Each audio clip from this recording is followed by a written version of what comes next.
Alright everyone, so this is a video that has been long in the making. I started producing this back in 2018, back when I was... So let's get into it. In the Symbols of Power Part 4 video, I explained and I revealed some of these discoveries that I've made along the way. You'll recognize some of these segments and some of these visual graphics from Symbols of Power Part 4 because that's where I first released some of this, although I've been intending to release a lot of this a lot sooner, but I just haven't ended up finishing it until finally just now I decided to go ahead and get it out. And some of these other images, this other revelation I ended up publishing in my first book, The Hive Mind Invasion of Civilization. Hello everyone, my name is Cullen Smith. I'm a published author. Today I would like to introduce you all to my brand new published book, The Hive Mind Invasion of Civilization, a compendium of esoteric science, symbolism, and universal secrets. If you'd like to purchase this book, you can head over to my brand new website that I've set up at liftingtheveil.tv, and I will see all of you there.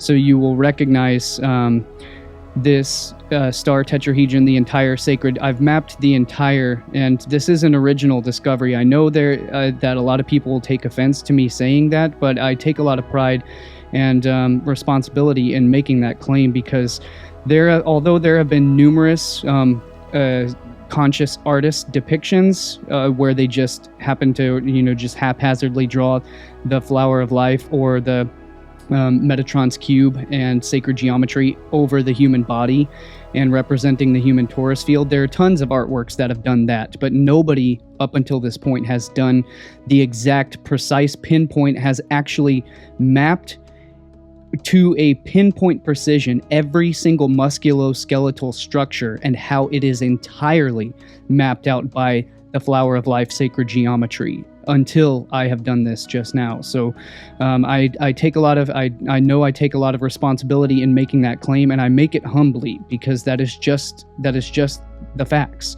That's just what is.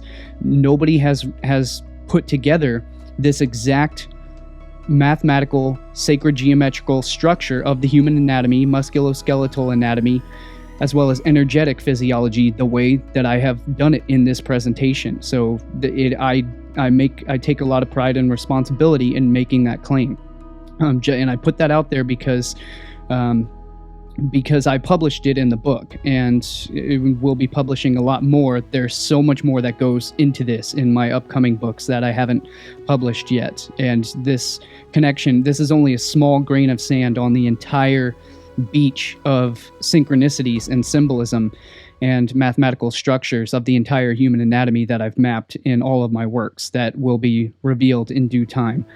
So that's why I make that claim. So it's very interesting and very synchronistic the way I ended up making this discovery, and I'm going to tell the whole story because it's important for explaining to you how and why I've made this discovery and how meaningful it was to me. So first I'm going to show you the full animation in all of its glory and let you take in and absorb it for yourself, and then I'm going to fully break down every single explanation about it after the full visuals.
is going on. The dust has only just begun to fall. Crop circles in the carpet, sinking feeling, spinning around again and rub my eyes. This can't be happening when busy streets are mess with people would stop to hold their heads heavy.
It's a very sentimental and a very rough story. This is actually the video that I was working on nonstop, day and night, constantly editing, and so much just fine detail work I'd been putting in for months, nonstop, day and night on the editing for this video. In fact, it was so took such a toll on my daily routine and on my daily life. This was actually, I was making this while I was in California caring for Christy during her cancer treatments, and this was one of the reasons why it became too hard for me to continue doing the work of editing all of these videos that I had to get this out because it was just too important, and so it caused a massive strain in not just our relationship but in my personal life, having to try to struggle to juggle this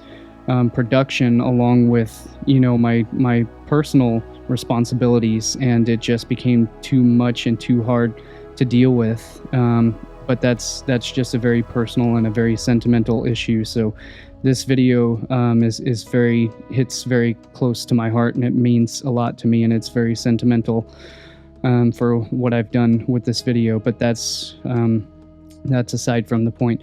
This image of the man on the right was, I first noticed this, and the entire picture came together in an instant in my mind's eye, when I saw this graphic in a thumbnail image on the YouTube channel Athlean X. Jeff, I forget his last name off the top of my head. The channel Athlean X, it's a fitness and physiological channel. He is a qualified physiotherapist and a sports athletics trainer. And so I saw this image on a thumbnail of his videos, and as soon as I saw this, it instantly clicked in my mind. I had never seen a mathematical specimen, just the perfect mathematical geometry of the human muscular system until I saw this image here.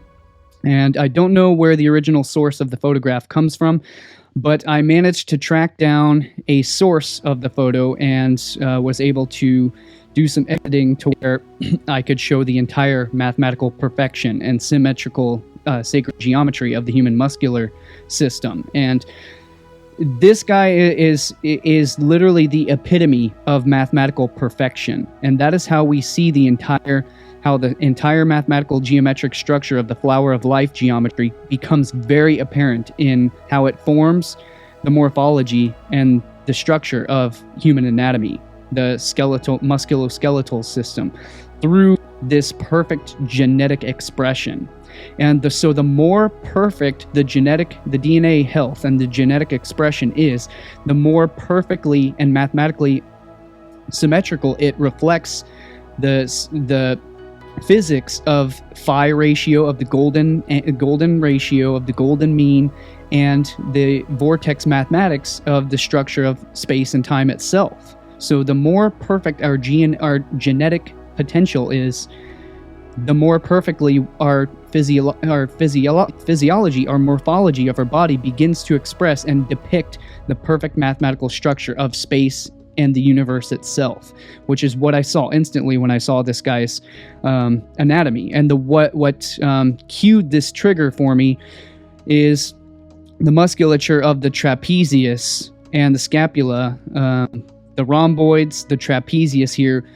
I noticed he has a perfect equilateral, equidistant triangle in his trapezius muscles, and I've overlaid his own musculature with the actual anatomical drawings of the human back muscles. So it's a composite image that we're witnessing depicted here, but you can see his trapezius muscles are just absolutely perfect equidistant triangle, and that is the key that I noticed that unlocked this entire puzzle as I put the pieces together, starting with just this perfect symmetry here.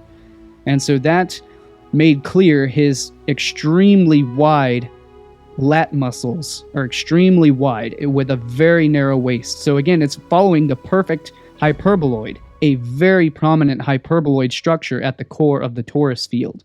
In other words, again, the hourglass shape, the hourglass waist, or the waist basket, as in the waist of your body, but also as in the waist of where your excretory organs begin. Your gut, your bowels begin at the 0 point of the hyperboloid, where you begin to excrete. The waste comes out from the gut, the bowels, the entrails.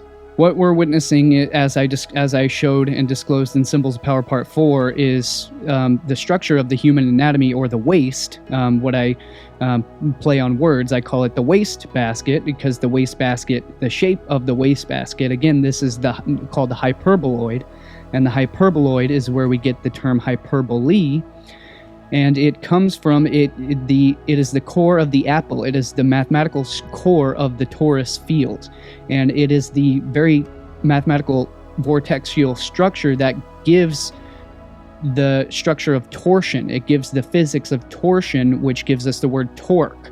And torque comes from the Proto-Indo-European root word of turqua, or of torque, which is the root of torque, meaning to twist and to spin, because the twisting is what gives us, it generates power and production, which is how the torus field generates power through the production of vortexial energy fields, torsion fields, which is how they're used as energetic power generators.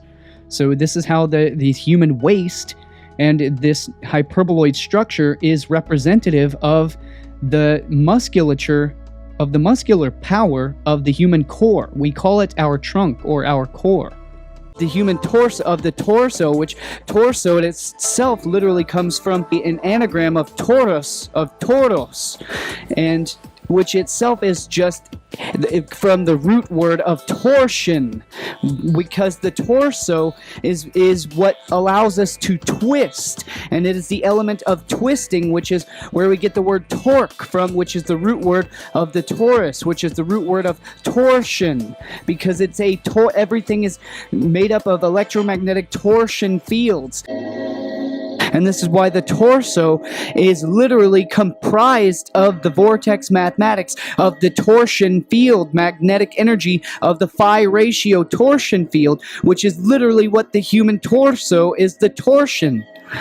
And of course, the synonym of the torso is also known as a trunk. And of course, this is the trunk of the tree of life, and the tree of knowledge, which is the CNS, the central nervous system, which are the two trees in the Garden of Eden, the tree of life, which is the tree of knowledge, the central nervous tree, and the tree of life, which is the torso, the torsion, and the cardiovascular system, the cardiovascular tree.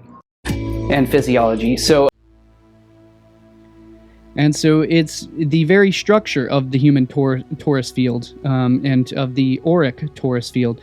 And it's the structure that is stabilized by the isotropic vector matrix, which composes the flower of life sacred geometry, which is the very structure of time and space. It is the very mathematical structure of the fabric of time and space. It is the geometric structure that holds all of space together. It is the fabric of space-time, which is why it's depicted in all Hollywood and pop culture stories, as I've covered and published fully in the Hive Mind Civilization book. So we go so much deeper into that in my full book presentation. But so again, here's the baseline image that we have is we can clearly see depicted in his trapezius muscles are the perfect equilateral equidistant triangle.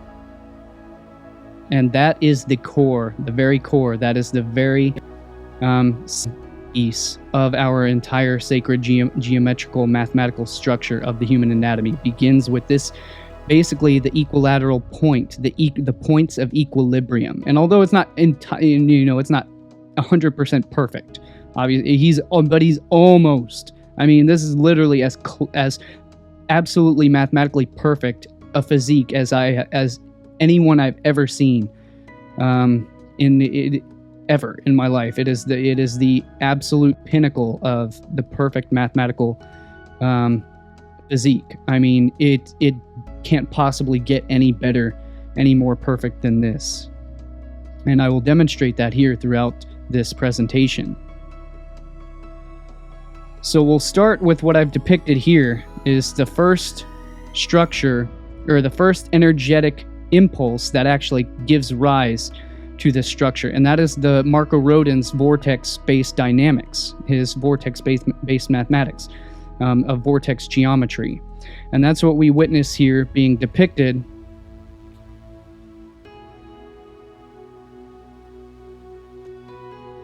with the pulse and the flux geometry, and that is the perfect symmetry that encompasses the rhomboid muscles and the entire latissimus dorsi, the entire lat muscles as well, and perfectly being outlined by the trapezius, the rhomboid, and the latissimus dorsi.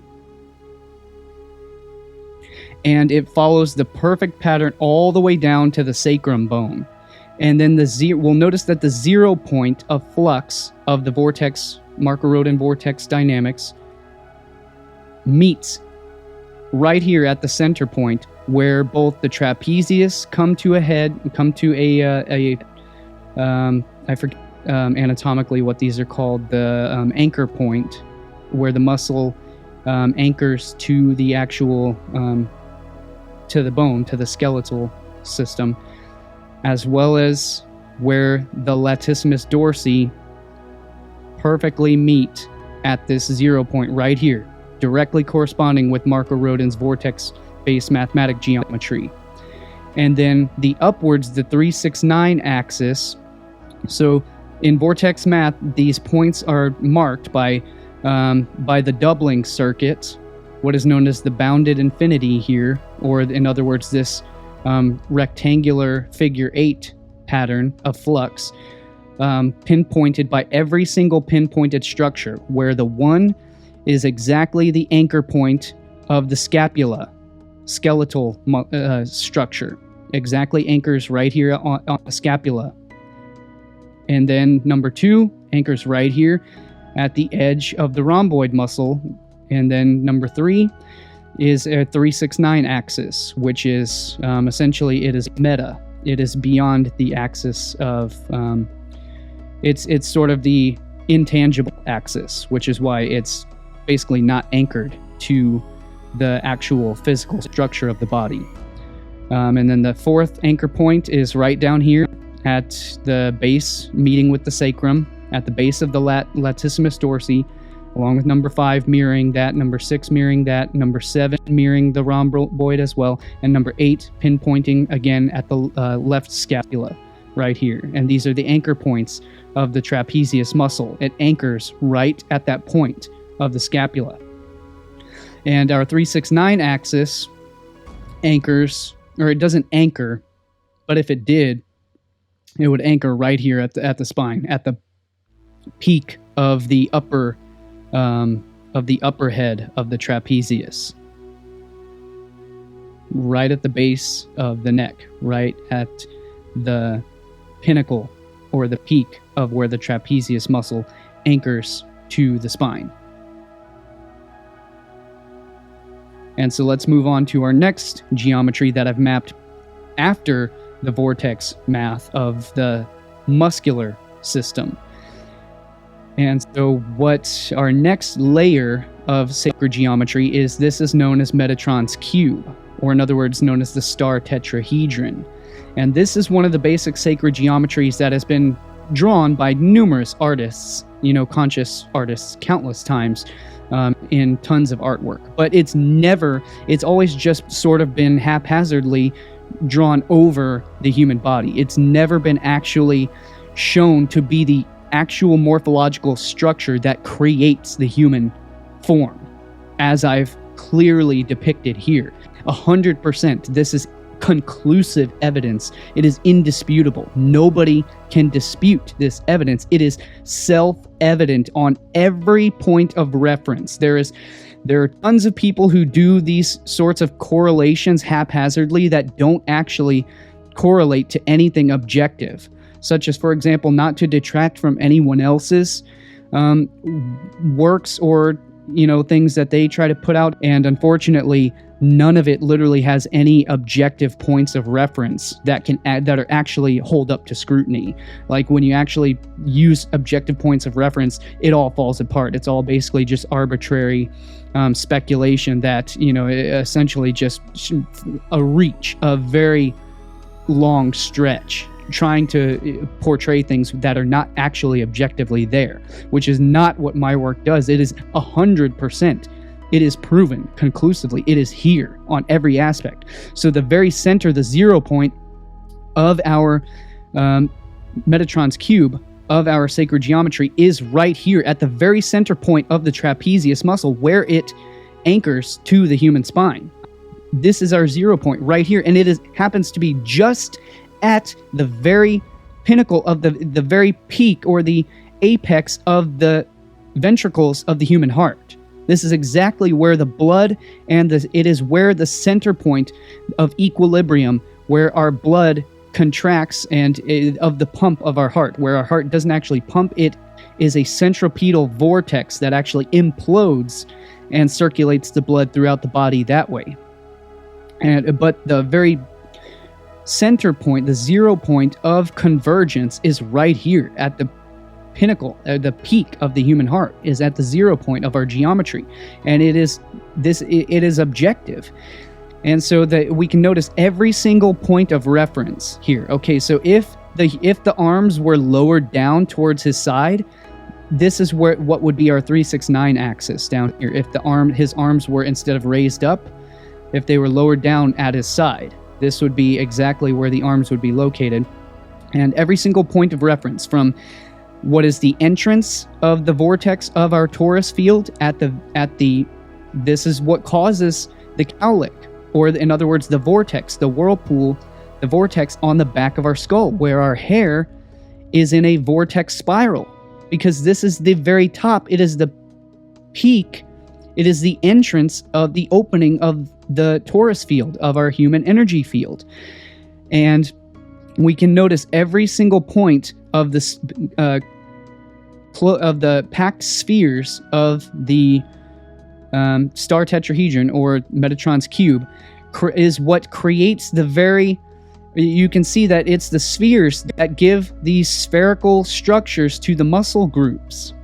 So you can see it is the deltoid muscles that are directly created by the packed spheres of the Metatron's cube. And the center point of our spheres are located exactly here, where the edge of the latissimus dorsi muscles create the contour of the human torso. Is the center point of our spheres right here, at the exact, correspond exactly to the edge of the lat muscles. Our deltoid muscles correspond exactly with the spheres of the Metatron's cube. And the very center sphere of our Metatron's cube is exactly what forms this perfect, the perfect equilateral equilibrium triangle at the very heart, the very core of our star tetrahedron, or what has been known spiritually, historically, as the Merkaba. And so, again, there have been numerous depictions, artist depictions of the Merkaba, of the human energy field, but no one has ever done what I'm showing you here, of how it exactly creates the anatomical morphological structure of the human anatomy, of the human physiological systems. Every system of the body is mapped pinpoint precision, and it goes so much deeper. Notice how our star tetrahedron is the core, the downward tetrahedron is the core structure of the male physique. It exactly aligns to the entire structure of the deltoid shoulder muscles. The biceps directly correspond with that triangular structure of the latissimus dorsi. And this is well known in bodybuilding. It's known as the V. I mean, they call it the V shred. They call it the V shred, but it's not a V shred. It's an hourglass. It is a hyperboloid mathematical structure. But the key point of this triangle, this tetrahedral structure, is the sacrum at the base of the spine. Notice how our mathematical vectors, they're also known as the lines of force. They're the lines of direction of energy, where energy flows. Energy flows along these vectors. It is a directional flow. That's what a vector is. And so these vectors, if you notice the mathematical lines of the geometry that create the human morphology, notice how our vectors directly penetrate through each one of the nerve. These are called foramina, these holes in the skeletal system. Where the holes in the skeletal structure are, these are where the nerves The nervous ganglia of the central nervous system pass through these holes, as well as the cardiovascular system, the veins, and the arteries of the body pass through these holes in the skeletal structure. They're called foramina. They're called foramen, and because they are foramen, meaning that they are for the amen, meaning truth, meaning steadfast, meaning verily, meaning the truth. And so these vectors, they notice how they directly correspond. You have vector penetrating directly through where the nerves pass through, and the arteries, where directly passing through each one of these foramina. Notice each one of the vectors of our lines of geometry pass through one of the foramina, or all of the foramina. And then they come to a point of convergence, the anchor point, which converges with our center point of our sphere, of our packed spheres of the geometry, right here at the anchor point of the sacrum, right at the tailbone of the coccyx. Directly. This could not get any more perfect. It blew my freaking mind when I figured all of this out. It blew me away in every way.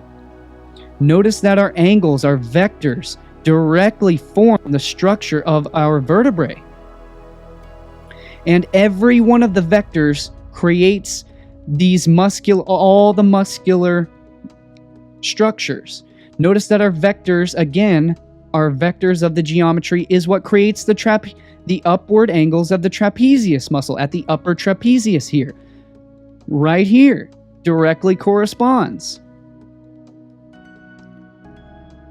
So every vector, our central points of each vector of convergence, corresponds directly with creating one of these very prominent muscular structures of the human anatomy on every level.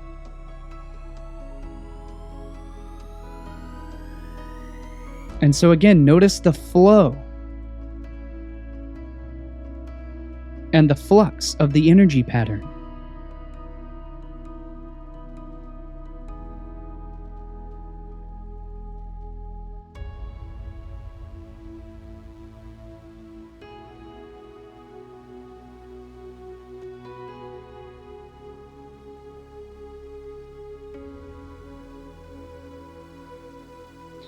It's beautiful. It is a divine revelation.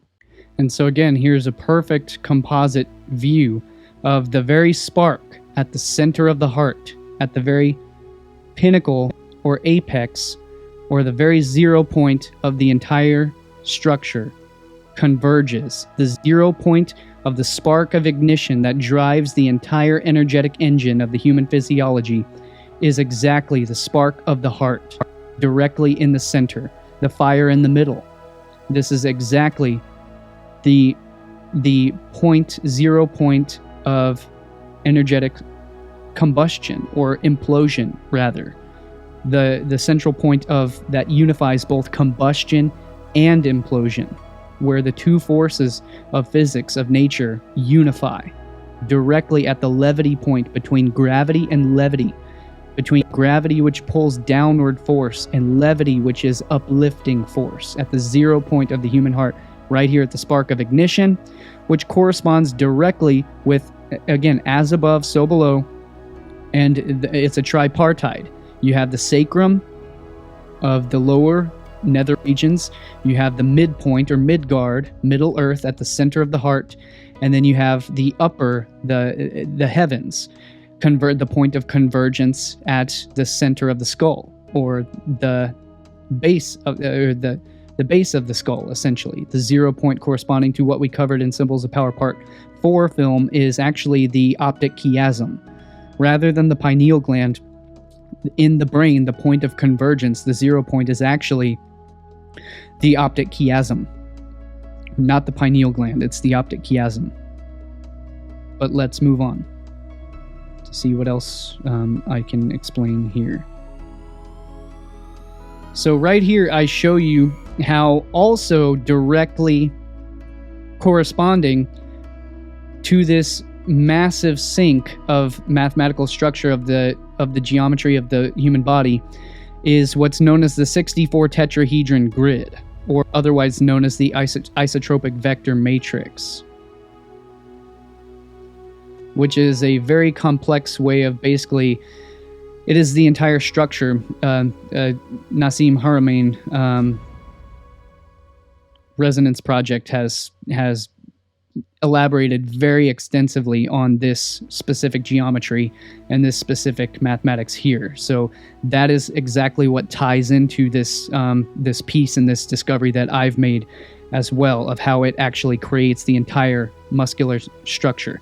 And what I've had to do in order to make this exactly perfectly depict every single point of the human muscular system is, it is a bit the geometry is, I did have to show complete intellectual honesty in my work and showing my work and how I came to exactly these conclusions. Is I did have to warp, I had to distort the geometry a little bit, because I mean the human body is dynamic. It's not static. It's not a perfectly stable static, you know, it's not a stone. It's not a stone crystal. It bends and it flexes and it moves. And so the human body itself, the proportions distort. So of course the geometric structure that creates the equilibrium and the strength and the power of our body, it also is distorted slightly to accommodate for the human to the human muscular system.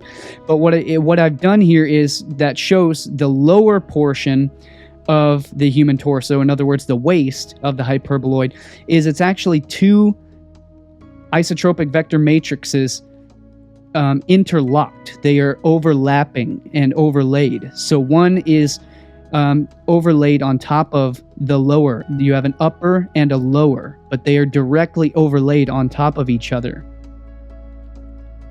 And so that's what we are depicting. That's what I'm depicting here.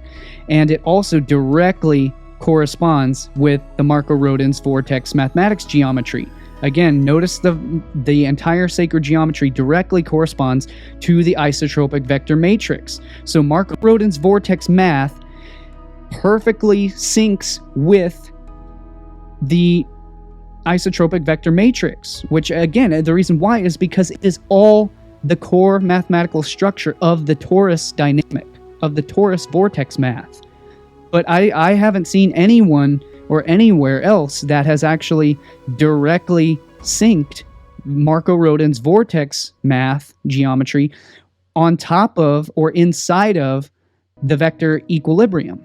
Or not just the vector equilibrium, but in its full completion, which is the isotropic vector matrix, which on top of that is the core structure of the entire flower of life geometry.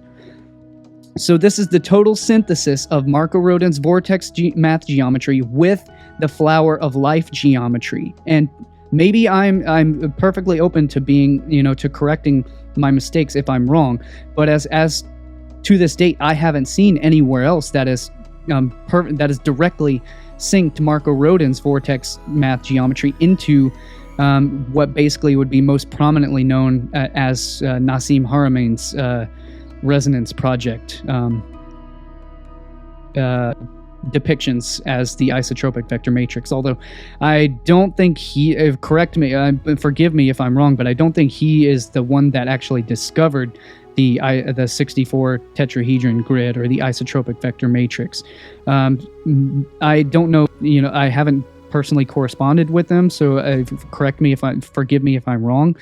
But I think the 64 tetrahedron grid is something that has already been around, and it's been depicted, of course, obviously, as most of us have seen in his original documentaries and stuff, is that it's been the flower of life geometry goes way back into ancient times. So again, for example, our ancient examples, yet again, you've got Leonardo da Vinci has very famous sketches and artworks in his schematics and in his drawings that he had been working on, depicting the flower of life in numerous iterations, although not applied to anything directly, as far as I am aware. And again, we find it in the Forbidden Temple of the Forbidden City in China, depicted underneath the paw of the foo dogs being guarded beneath the paw as the guardians of knowledge and wisdom.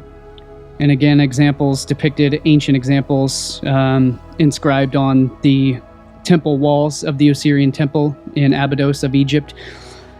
And Nassim has said in the Thrive documentary that this is actually etched or burned into the structure, the atomic structure of the rock itself.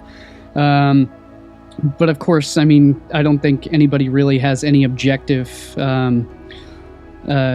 way to verify that. I mean, I guess the only scrutiny we could hold against that would be, you know, if it was later inscribed at some later point in history. But I'm not doubting, you know, that it's a legitimate original in these sacred temples. So it is an ancient, well-known geometry, and it is also a depicted geometry that forms many structures and many patterns in nature, especially most prominently depicted in the plants.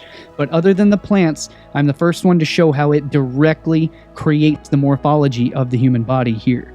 So again, we have the 64 tetrahedron grid down here, and we can notice that each one of the triangles prominently depicted in the 64 tetrahedron grid directly corresponds with the structure and the shape of the human vertebrae. The downward angle of the human vertebrae, as well as the corresponding interlocking upward angles of the human vertebrae. And I've directly linked that inner equilateral triangle to the trapezius muscle, directly corresponds to those anchor points, and it is fractal. It is fractal on every level, and these triangles here, these tetrahedrons, they directly correspond with the outline of the rhomboid muscles, where the rhomboid overlaps with the latissimus dorsi, and then they all converge at the very bottom at the this is what creates that triangular structure of the sacrum, the very base of the bottom 64 tetrahedron grid or isotropic vector matrix. And the top angle directly comes to an anchor point at the very top of the atlas bone, right where the spine, the human vertebrae at the 33rd vertebrae, right where it meets and connects with the human globe of the skull, with the what was known as the vault of heaven, mythologically in the ancient cosmologies, held aloft, the celestial sphere of the heavens, held aloft by the Titan Atlas, who held up the celestial sphere of the world. Notice again how our isotropic vector matrix directly corresponds to the geometry of the human body. How the peak apex comes right directly. So it's every aspect. And notice the overall shape of the human torso, the overall shape or the geometry of the vector matrix, the vector equilibrium. Notice that exactly hexagonal structure between the shoulders, between the deltoids. Right is, so you draw that straight line again right across the deltoids from the biceps to right across, and then it anchors down to the latissimus, to the rhomboid, anchors down directly to the waistline, cuts across the waistline, directly across again the other side of the latissimus dorsi to the rhomboid, cuts across every aspect. And notice how I've again aligned the geometry of the Rodin vortex math with, notice our 369 axis right here directly corresponds to the isotropic vector matrix. Again, we have that big isotropic vector matrix triangle directly corresponding with the 396 axis of our vortex math as well. And then the 754 to that lower triangle, the counteracting triangle, which creates the star tetrahedron, which is the very basic structure of the flower of life, again, exactly corresponds right here with the rhomboid muscles, right where the rhomboid muscles. It's again meeting with the sacrum to the base of the rhomboid muscles. Every aspect, the core equilateral triangle of the trapezius. Every aspect is here. This is the grandest synchronicity that I've ever seen, and especially that I've ever made. I mean, it's a revelation. Look at this. It is beautiful. The mathematical structure, the symmetry. This is why we find human anatomy as beautiful, what Plato and the Platonists defined as the good and the beautiful. And I covered this fully in my entire esoteric biology presentation, explaining how the sacred geometry and the mathematics expression of our human genetics, of our human genome, reaching our full... In bodybuilding, we know this, what's called reaching your full potential. In bodybuilding, when you get as big and as buff and as built, where your muscle... So this geometry doesn't appear in 99.999% of the human population. Most people are not symmetrical whatsoever, and they're not, because they have not activated their full genetic potential. And when you activate your full genetic potential, your muscular structure begins to fill out. And as it begins to fill out, your muscles get bigger and rounder and fuller. It begins to fill out that perfect mathematical structure of the flower of life. The flower of life is the core structure. It is the scaffolding that the human body begins to fill into. So it is the geometric pattern that our body begins to fill out. And that's when you begin to notice the perfect mathematical symmetry and the sacred geometry of the human form. And that's why we see the perfect symmetry and perfect human genetic potential as sexy and attractive. And we want to mate with it because it's our genes crying out for perfect human potential, for evolution. That is how the human evolution of potential progresses and evolves to become better and better and better and better, because the human endeavor is about becoming mathematically perfect with the geometric structure and the mathematics of the universe itself, of the math of God. This is how the human body is literally created in the image of God. It's not because God looks like a man or a human or a woman, or essentially as a human being. It's because the human being follows the mathematical structure and pattern of the universe, of the structure of space and time, which is the mathematics of the very structure of God itself, because the human genome is the structure of God, and it creates the morphology and the sacred geometry. And so this is how we are perfect, godly, angelic beings, is because we become in the structure and we become as God. Look at this, it's beautiful. Look at this.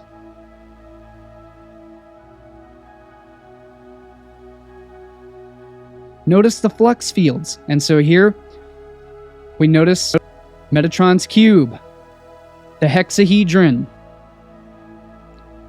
perfectly syncing with the vortex geometry. And at the very center of it, we notice the unicursal hexagram creates. Notice the trapezius muscles at the unicursal hexagram at the very center. Between the rhomboid muscles and the trapezius muscles creates the perfect unicursal hexagram at the very core of the flower of life, with the vortex math geometry highlighting that perfect unicursal hexagram, or the star tetrahedron. It is gorgeous. And notice the flux field with the 0 point of the unification of where the rhomboid and latissimus, exactly where the trapezius meet at the anchor point of the human spine, right here, with the rhomboids and the latissimus dorsi. Rhomboids at the top, latissimus dorsi at the bottom, and the trapezius muscle directly at the center. And every single vector of the geometry, notice every single vector directly aligns with the angles and the pattern of the human muscle fibers. Notice the muscle fibers of the upper traps directly align with the exact vectors of this geometry. Every piece of the muscle fibers, every angle of the muscle fibers directly follow these lines of flux of the sacred geometry and mathematics of the human body. It is absolute perfection. It is absolute. It is absolute. And here's the entire synthesis of the entire thing witnessed.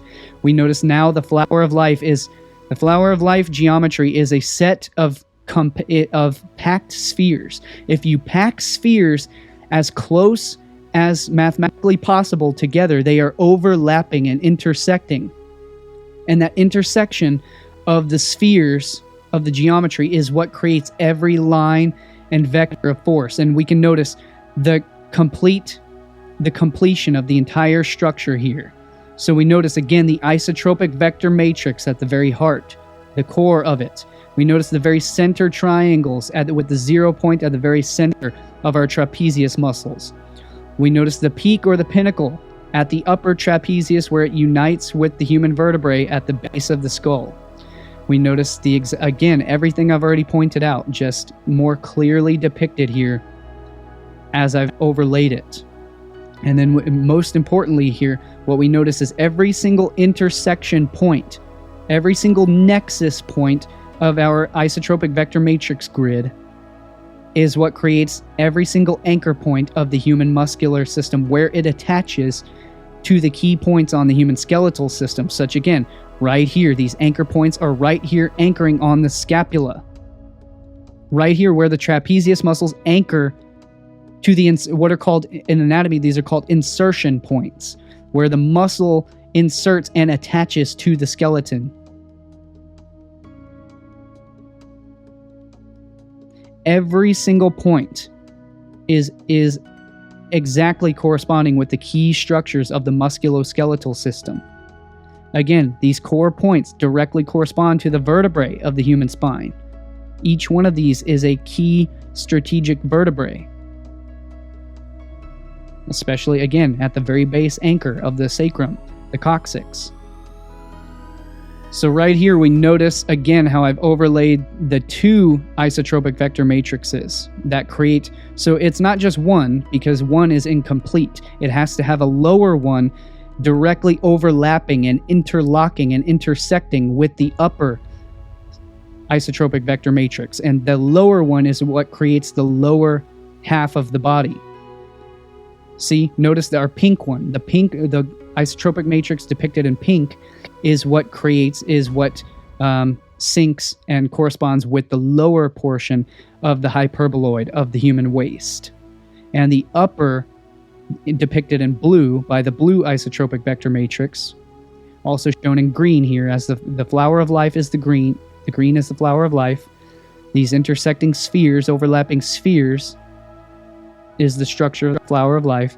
And our second isotropic vector matrix is what creates the lower portion of the human torso here, which is why they're different proportions, why the upper portion of the human torso is wider than the lower portion of the human torso. In other words, what creates the hourglass shape, because it's a fractal. So the biggest one is the fractal of the upper half of the human torso, and the lower one is a smaller octave.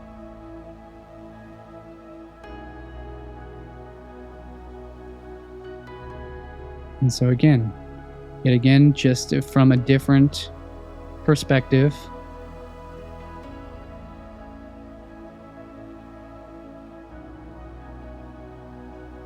we see the exact overlapping points, our key nexus points that create the entire morphology. See our lines of force, it becomes more clear as we highlight the different lighting and the different shading and the different composite imaging. We can see how the geometry and the energetic pattern creates the physical structure, the matter, how the energetic pattern, the pater, creates the matter, or the feminine body, the carbon body, the actual physical structure of the body. It's not to say that the male body is feminine.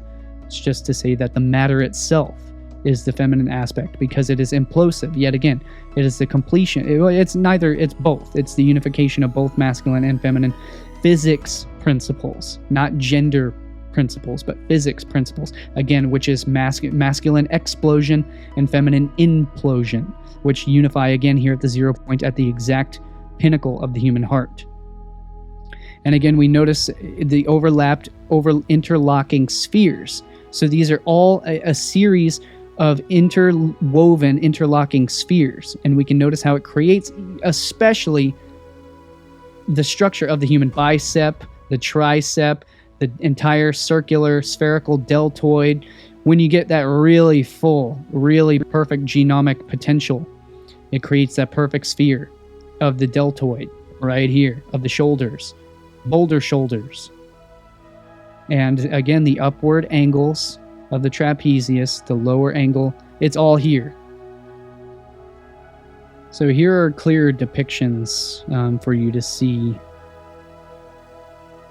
Here's clear depictions. Again, so this is the lower isotropic vector matrix. It is the lower, and it directly, it is what creates the lower half of the human torso, and syncing, corresponding with what creates the structure of the sacrum, as well as the waist. And so this is, again, there is a perfect triangular structure from the rhomboids down to the sacrum, and it overlaps and interlocks.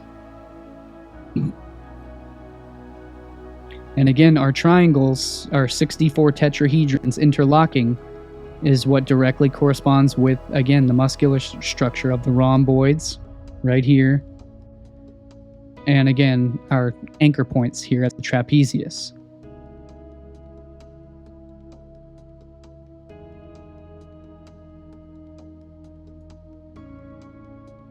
And again, our upper isotropic vector matrix being depicted in blue, and the lower depicted in pink.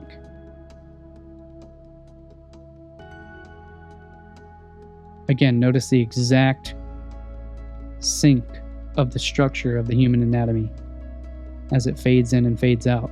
So you can highlight and directly correlate. And here's the unification of the entire structure. It is two interlocking, overlapping isotropic vector matrices. Matrices, if you want to be technical about it. But I'll say matrices just so that people don't try to think I'm some sort of elitist. And so I've taken the entire puzzle even farther and correlated the entire thing. And if anyone out there is what I would like is to join up with a professional graphic artist and to actually test my hypothesis here on every aspect, on every level, because I'm completely intellectually honest with my work, and that's why I've shown exactly how I've shown my work and how I've come to the conclusions that I have, and how it's 100% objective. I'm not just trying to see things where they aren't there, because if it's not there, if it's not real, it goes in my scrap pile. But so I've gone even further, and I've taken, this is I think this is Frank Heath is, I think, his name. Frank Heath is a world-class bodybuilder, Mr. Olympia, I believe. So he is another one with, I specifically looked for some of the most perfect mathematical form, the most perfect symmetry in bodybuilding that I could possibly find. And Frank Heath is one of the other most perfect, other than the one I had just shown. And so before I showed it from the back, so now we're going to see it from the front, how exactly of the front of the human musculature structure exactly corresponds as well to every single anchor point and mathematical point. So again, we have the hyperboloid torso, the hyperbolic torso, the core of the apple, the waste basket, the torsion of the torque,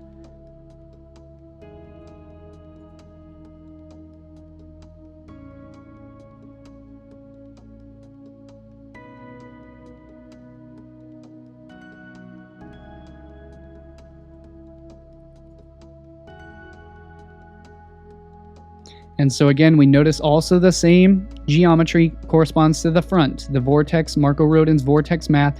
And on the front, our anchor, our 0 point is right here. This is what's known as the solar plexus chakra, or the solar plexus. It doesn't exactly correspond with the belly button. It's slightly above the belly button, but this is the very anchor point of the abdominal muscles, the exact midpoint of the abdominal muscles. So notice the upper abdominals and the lower abdominals. It's the exact midpoint between those. And it's our exact midpoint in our lower isotropic vector matrix here, depicted in pink. This is the exact 0 point of the equilibrium of the see, notice our upper in blue, our upper isotropic vector matrix in blue, depicted here, yet again, and our lower, and the 0 point of the convergence is right here, exactly corresponding, boom, exactly corresponding with the exact nexus point of where the abs, the abdominal muscles, right here, exact at the pinpoint center. And yet again, so the entire geometry also corresponds to the front. Notice our anchor points right here at the anchor points of the outer edge of the pectoralis major, directly where they anchor at the armpits, at the upper, our anchor points right here. See that anchor point? Boom, 1 and 8, boom, exactly anchoring with the rhomboid muscles and the outer. These are the serratus interior. From the front, it's serratus anterior. On the back, it'd be rhomboid.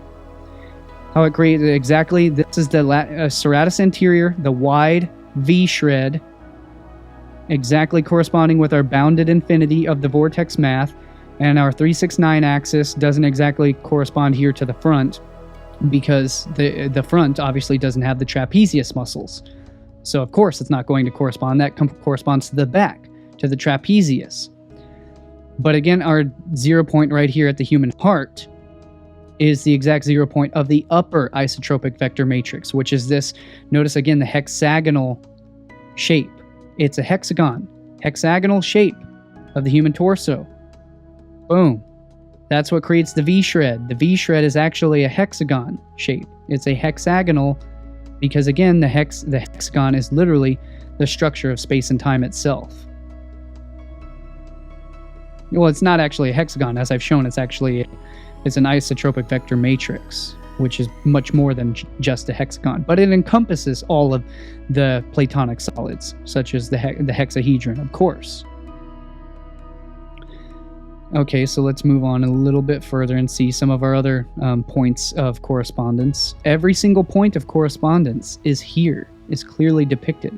So again, notice how the vortex math lines follow the exact same structure, the angles of the muscle fibers of the pectoralis major, how it goes. See the upper head of the pectoralis major, the lower head, and that anchor point. Notice how the muscle fibers anchor, boom, right there at the outer edge, anchoring to the armpits, the upper armpit, anchoring with the bicep, anchoring with the deltoid.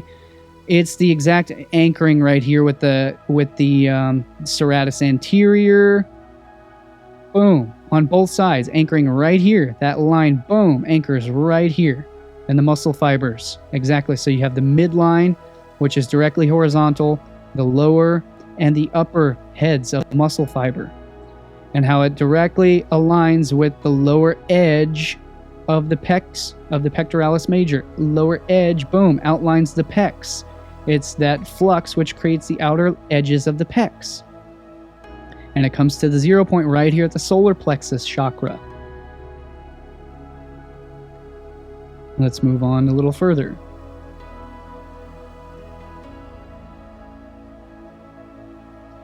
Boom. So we now outline our Merkaba, or our star tetrahedron, our Metatron's cube, which is the core structure of the isotropic vector matrix and the flower of life geometry. And the Metatron's cube encompasses every single one of the Platonic solids as well. But again, we notice from the front, yet again, the same thing.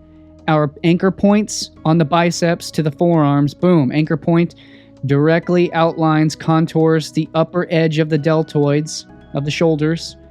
Boom. Directly course, and our vectors directly create each line or each indentation, each shredded indentation in the muscle fibers.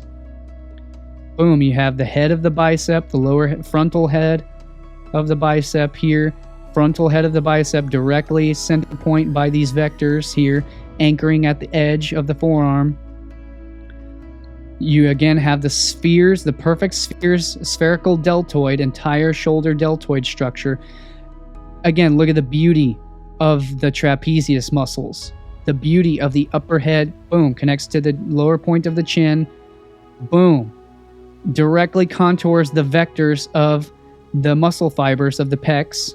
Boom, every outline of the human geometry, every vector from those anchor points on the armpits here that correspond to the Rodin vortex geometry, also syncing with the star tetrahedron.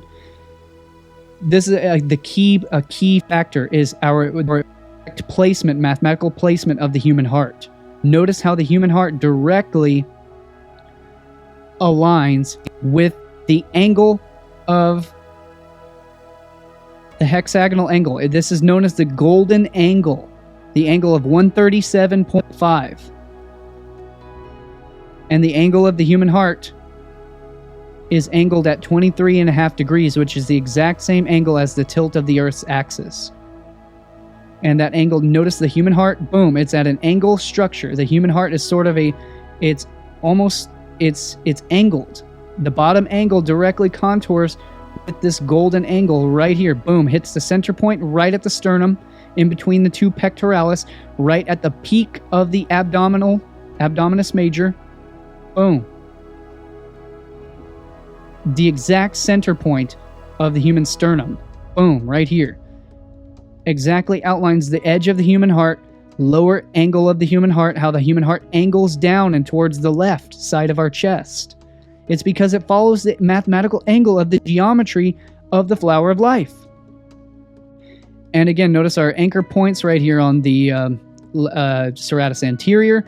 And notice how I've depicted on here, I've shown the lower arms. If you lower your arms down in the lower position, it's what creates the upper. When you raise your arms up, it aligns with the upper edge, the upper aspect of the flower of life. When you lower your arms down, it also anchors to the lower portion of the 369 axis of the Rodin geometry.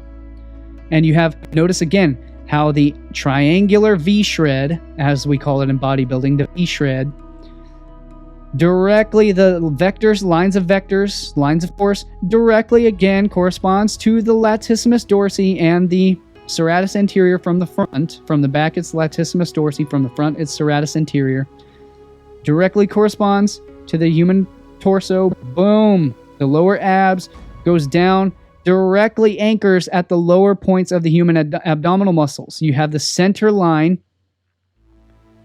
and the lines of vector exactly anchor to the lower abdominals, lower abdominis. And this is exactly, so we'll get into it a little further. It's exactly the geometry that creates that strange 6-pack structure, or some people have an 8-pack structure of the abdominis major. And notice the exact anchor points that create the obliques, those exact shredded lines where the abdominis major, the lines of fascia, these white lines are the lines of fascia which connect to the skeletal anchor points. And it's exactly what creates the oblique muscles. And it's what creates, so I'll show you exactly how it creates the abdominal muscles. How the intersecting, overlapping spheres of the flower of life. So here's our isotropic vector matrix, center point exactly at the center point of the sternum, and how the lower triangles create exactly the abdominal muscles. So here's another view of, and we can see depicted the nexus points on the flower of life. The nexus points on the flower of life are our main anchor points right here on the edges of the pectoralis major, right here at the exactly syncing with the contour of the deltoid. Boom, anchors to the trapezius, goes up, comes down, boom, anchors with the exact spheres of the deltoid. Boom, direct sphere of the shoulder muscles, perfect circular spherical shoulder muscles. Boom, the exact hexagonal structure of the core of the pectoralis to the trapezius, to the serratus anterior, to the lower abdominals, to the outer obliques, every aspect is right here. Notice the exact lines, the vector lines, the center points right here at this midpoint of the pecs. if you feel your pec muscles, you can feel these exact center points right here, especially if your pecs aren't fully built out yet between you, as to where you have a fully rounded spherical pec. But notice our two spheres of the pecs. So in the female, these two spheres, they round out and they create perfectly spherical breasts in the female. But some really big, male pecs, really big chesticles also are very full and very spherical. And notice the exact center point of our two spheres of the pecs here. Let's get a better angle, better view of this. So here's again our two vector matrices that create the upper and the lower portions of the torso. So here's a better angle, a better overlay. Right here. So again, we can see our direct anchor points, the two spheres, and let's get a better angle. Let's get a better view. So here we can see the glowing shading of the intersecting points of our spheres. Again, the spheres of the pecs, the spheres of the shoulder muscles, very prominent. The sphere right here at the center, sphere right here at the center, boom. The center point is the belly button, boom, right here. Center point of this sphere. And each one of the little segments of the flower of life are what create the lines in between our abs. The lines what creates that shredded structure, or the shredded valleys in between our each abdominal muscle.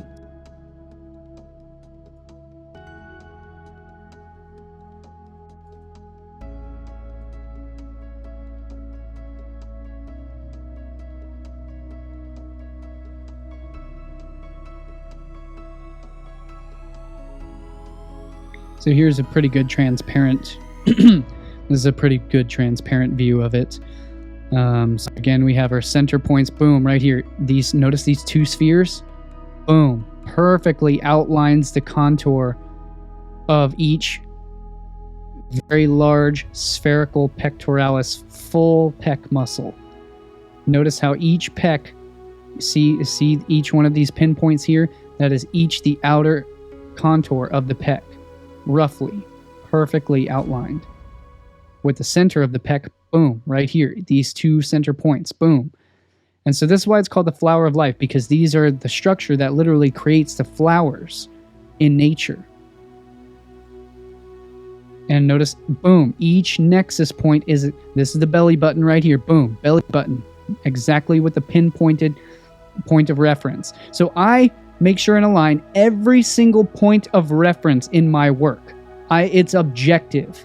I'm not just arbitrarily showing things where I want them to be. No, it's actually here. And of course, not every single one is 100% perfect, but most of them. See this one here? Boom, directly contours the lower bicep. Boom, anchors to the serratus anterior. Boom. Every single point has a main, boom. These two anchor points, these four anchor points, these six anchor points are exactly the outline. Notice this is the fascia outlining the abdominal muscles, is exactly what creates these is the flower of life contours right here. Notice the abdominal muscles, where it connects to the obliques, those little valleys, the shredded chasm where the fascia is right here. That is exact contour of each one of these spheres of the flower of life. It is all here. It is 100% proven. I'm not making this up. This is one of the biggest discoveries. This is the biggest discovery I've ever made. It's the biggest discovery in all of my work. This is one of the biggest, I think it's one of the biggest mathematical geometrical discoveries of all time. If I am to be, if I want to be honest with myself, I think it's one of the most amazing mathematical discoveries of all time. But that's me. I mean, of course, I take pride in it because, it's something that I've figured out. I didn't try to find this. I didn't go looking for this. It found me. It showed itself to me when I saw that image on the thumbnail image of Athlean X's video. And it all showed itself to me. It all revealed itself to me. And I followed the trail. I followed each one of the clues and I put it all together. It's all here. This is incredible. You can notice every single point. Each nexus point creates the abdominal muscles.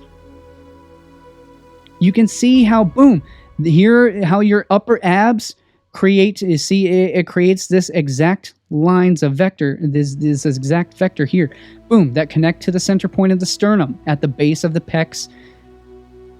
Boom, center point of our geometry, 0 point, directly at the sternum, right where the pinnacle of the human heart, right where the angle of the human heart follows this angled contour. Boom, the human heart is right here. This is the solar plexus. Our solar plexus would be right here. Belly button is right here. Boom, belly button, lower abdominals. This is exactly, this is, boom, the top of, this is the peak anchor point of the pubic archway. The pubic archway, the pelvis hits here. This is the pubic archway. Right here, where it anchors. On the back, it's the sacrum. On the front, it's the pubic archway. Notice our lines, our vectors, are every single, so this is, with my work, you can follow every single line of reference. Every single point of reference is entirely objectively there. I am not making any of this up. I'm not trying to skew things or fit things or make it fit my theory. I make my theories fit to the objective reality. I don't make the objective reality try to fit my theory. I do the opposite. If something is not objectively there, it goes in my scrap pile. I hate to do that, but my scrap pile of things that haven't worked out is much bigger than my large body of works that are objectively proven to be true, which I've objectively proven many things in my films and in my books and in my work. But the things that go in the scrap pile are vastly more. I have a way bigger scrap pile of things that unfortunately didn't pan out, and I have to be intellectually honest about that. If something is not there, I will not present it as being true or being real. I don't make things fit because I want them to be true. I show things that are true, otherwise I wouldn't be showing it. Look at this, it's beautiful. The entire grid of the muscular system. Let's see it in action.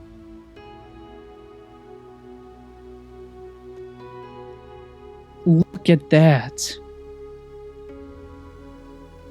Look at that. You can see the glowing lines of where the muscles are outlined by the geometry. Notice the rounded pecs. Perfect spheres. Perfect overlapping, packed spheres. Notice the abdominal muscles, the obliques. Right here, the obliques on the sides. Pay very close attention to every single point of reference, every single nexus point, every single vector, every single line of the geometry, every single angle of the muscle fibers. Pay attention to as much detail. Pause the video. Check my work. I stand on the truth. I stand under the truth. It is here. You cannot make this up. This is the truth. I've proven it 100%. It is there.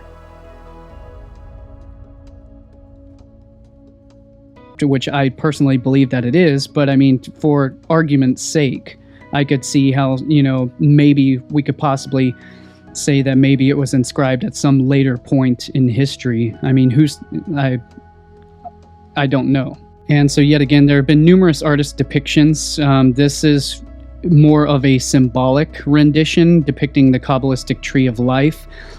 Corresponding to the human, representing the human body, again, the heart center being the sphere of Tippereth, Malkuth, although this one is better than most others. I mean, it actually attempts to be objectively accurate. Kether, the crown, you've got the pinpointing the Bindu point of the third eye point, the heart, the solar plexus, essentially, although not the solar plexus would be here, sacral, basically ending at the knee points, and then some key reference points on the elbows and the shoulder and the edges of the shoulders, although not entirely objective. And of course, the weak link here is that this is just an artist's rendition or a drawing, a cartoon drawing of a human form, which is relatively accurate, but I mean, it's an arbitrary drawing, so it's not a real live,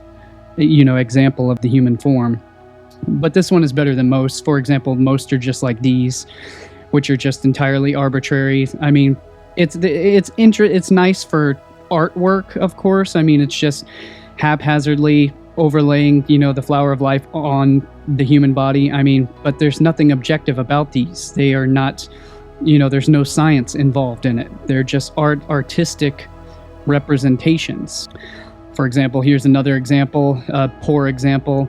The only reference point would be the circle of Da Vinci's Vitruvian Man, and the belly button, the base of the feet, and the top of the skull. So in other words, just the height and the very midpoint, which is the belly button, and that's all. And also, for example, this one here, this video, Mystical Geometry of the Human Body by Danny Wilton.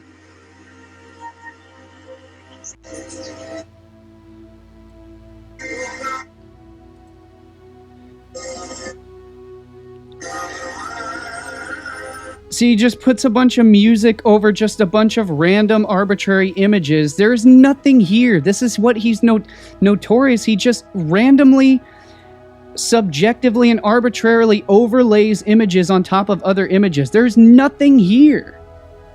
This means nothing. There is nothing there. There's nothing here. That's BS.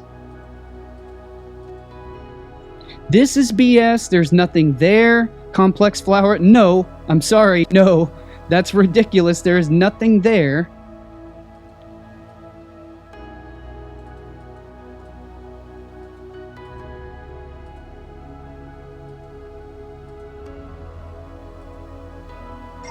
So here it is.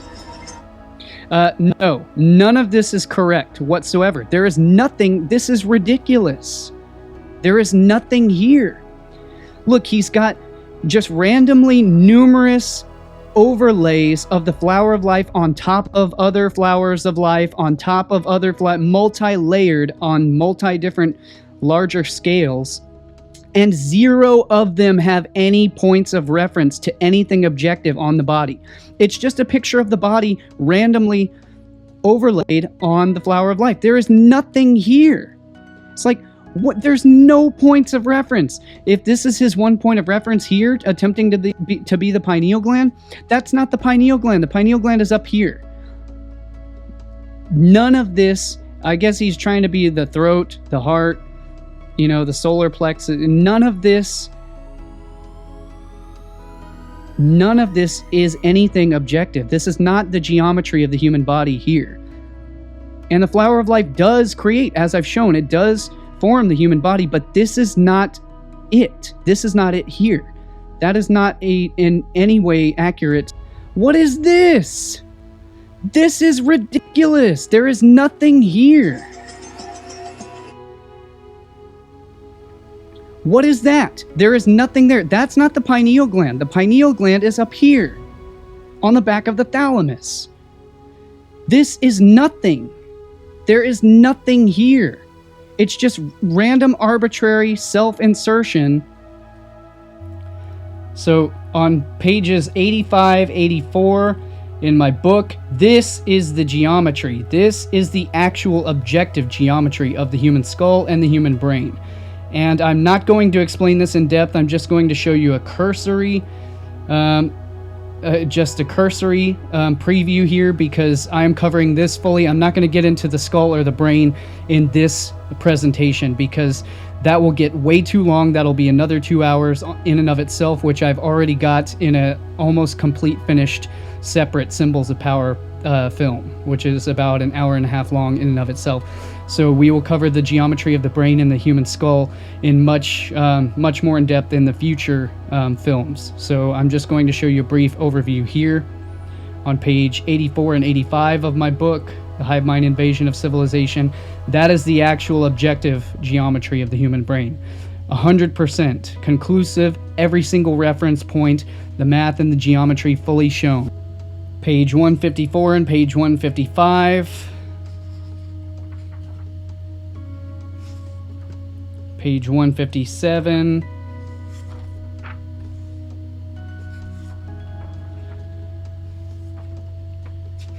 Chapter 12, Breaking Out of the Box. This is the geometry of the human brain.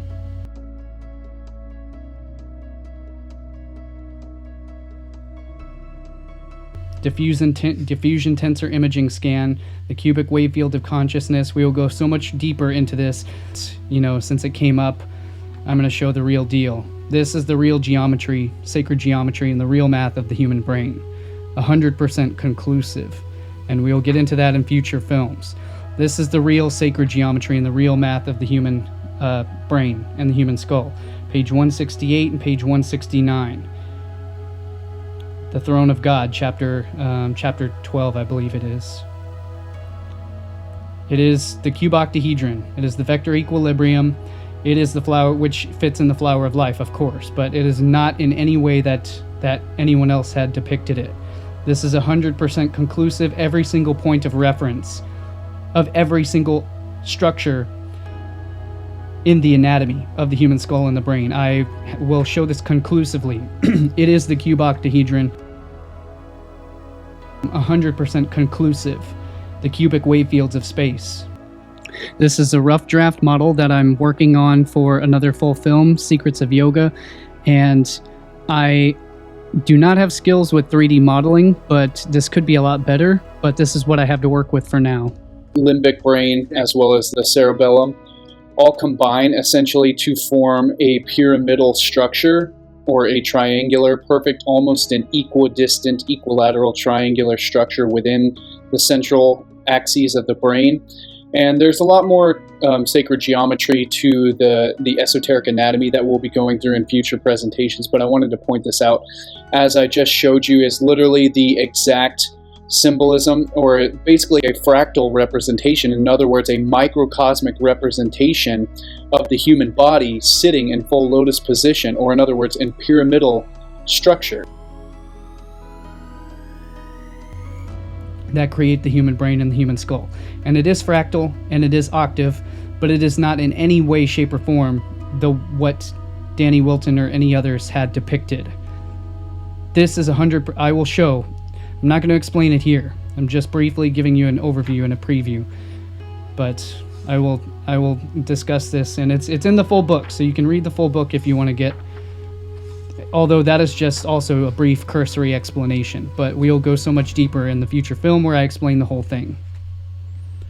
So make sure you pick up the book if you want the real deal. Here's a sped up 20 times speed of the overview of, again, my entire Symbols of Power Part 4 film, covering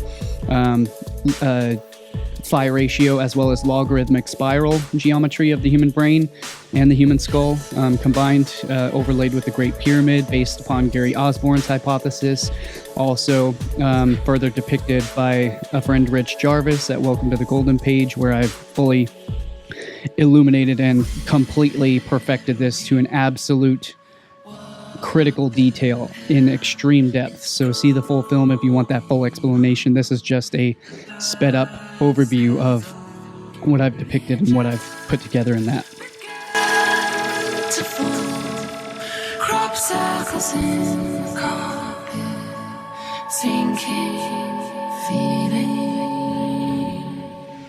spinning round again and rub my eyes. This can't be happening when business treats a mess. People would stop to where the midline, direct midline of the human brain is actually directly nicks that point here, directly where the optic chiasm crosses, at the crux of the optic nerves of the brain, whereas the pineal gland sits just offset in the golden proportion towards the back of the brain, which is exactly where the egg yolk, or the central sun within the golden ratio egg, where the egg yolk sits inside the egg geometry, is exactly where the golden egg yolk, the golden sun of the pineal gland, sits directly as the egg yolk inside the golden ratio egg, as we covered in Symbols of Power Part 3. And so again, the entire internal structure and the optic nerve relay is following the flux, or following the flow, or the vector of a standing harmonic wave, performing that lemniscus, or that figure 8 shape. So I want to show this beautiful imagery created by Neurodome, and the amazing thing about diffusion tensor imaging is that it is able to detect the diffusion of water. So what's amazing about it is the different colors correspond to the different directions that each set of fibers or paths are running.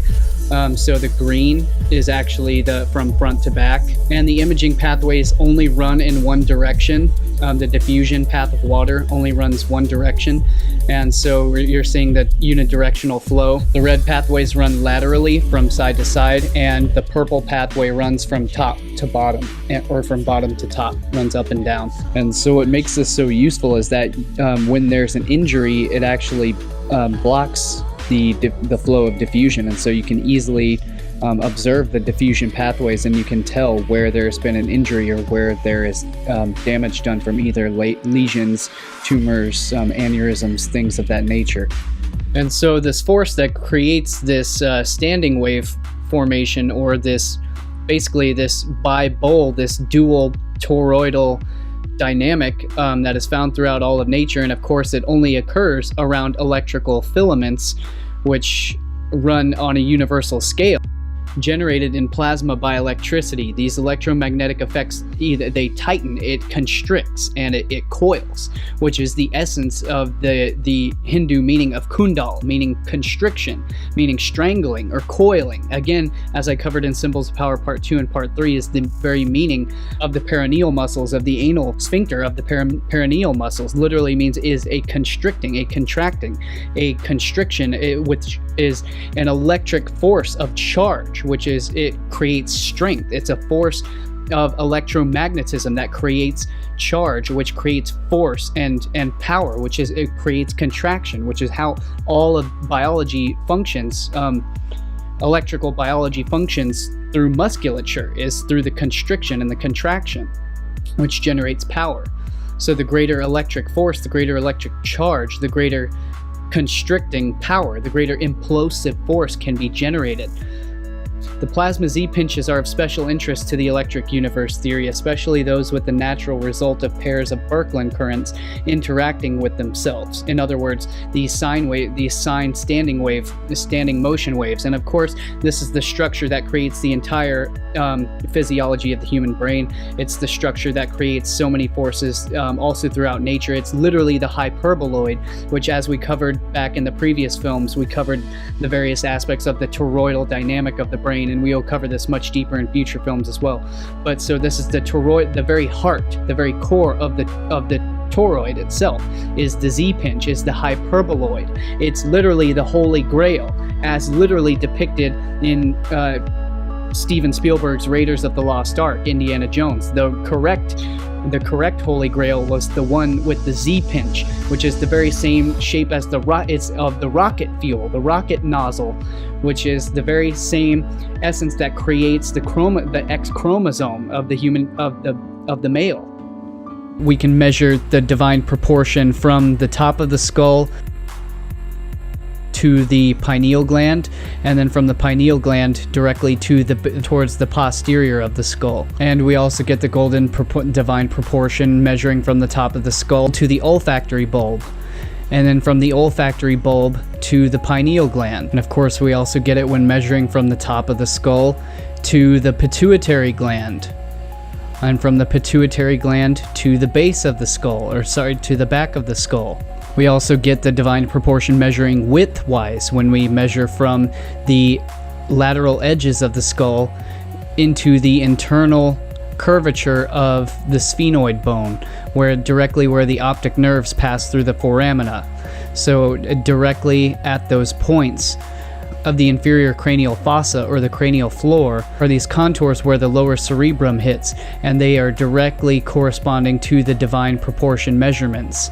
When you measure each one, as the divine proportion has an invisible little line that can be extended, vector can be extended here, and so those 2 points correspond directly with the structure of the inferior cranial fossa.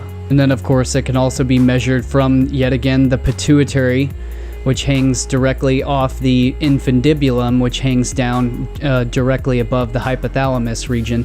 So the pituitary measures from the pituitary to the pineal, from the pineal to the back of the skull. And so I also realized that the same standing harmonic wave of this of the phi ratio, the golden mean harmonic wave,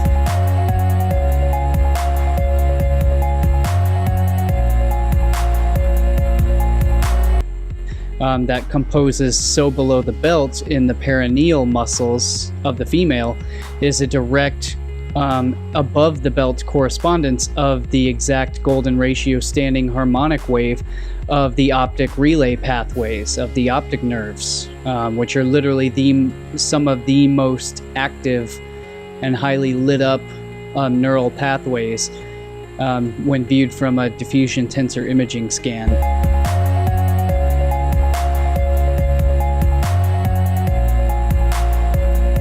And of course, again, the pituitary and the pineal gland are at the exact golden mean proportion, the divine proportion, which the entire human skull and the entire human brain is entirely composed of nothing but the divine proportion. Every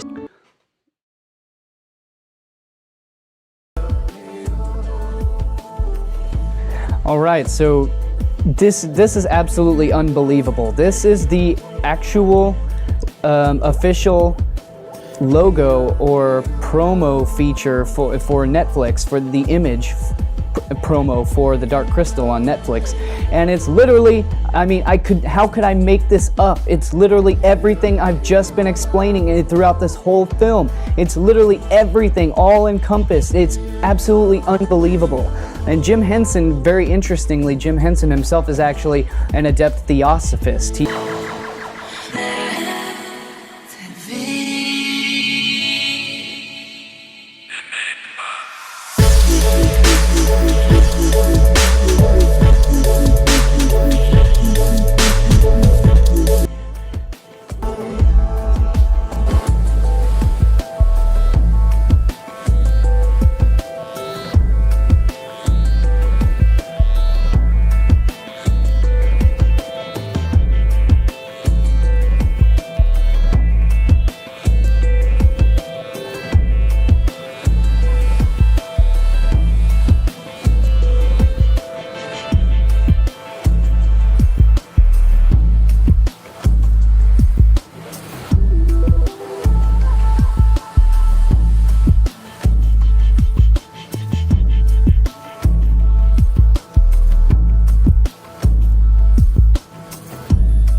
So the 0 point of the standing wave, or this harmonic wave, is again, it comes to a crux. It comes to the direct cross. It's literally the crux of the brain. It's literally the cross of the brain, which is where the universal mythical hero is crucified upon the tree, upon the sacred tree, or upon the sacred cross. And so this is exactly the tree of life where the resurrection takes place, where the resurrected, the slain God is crucified, and where the slain God is resurrected. And this is why the slain God is always depicted as being crucified on the tree.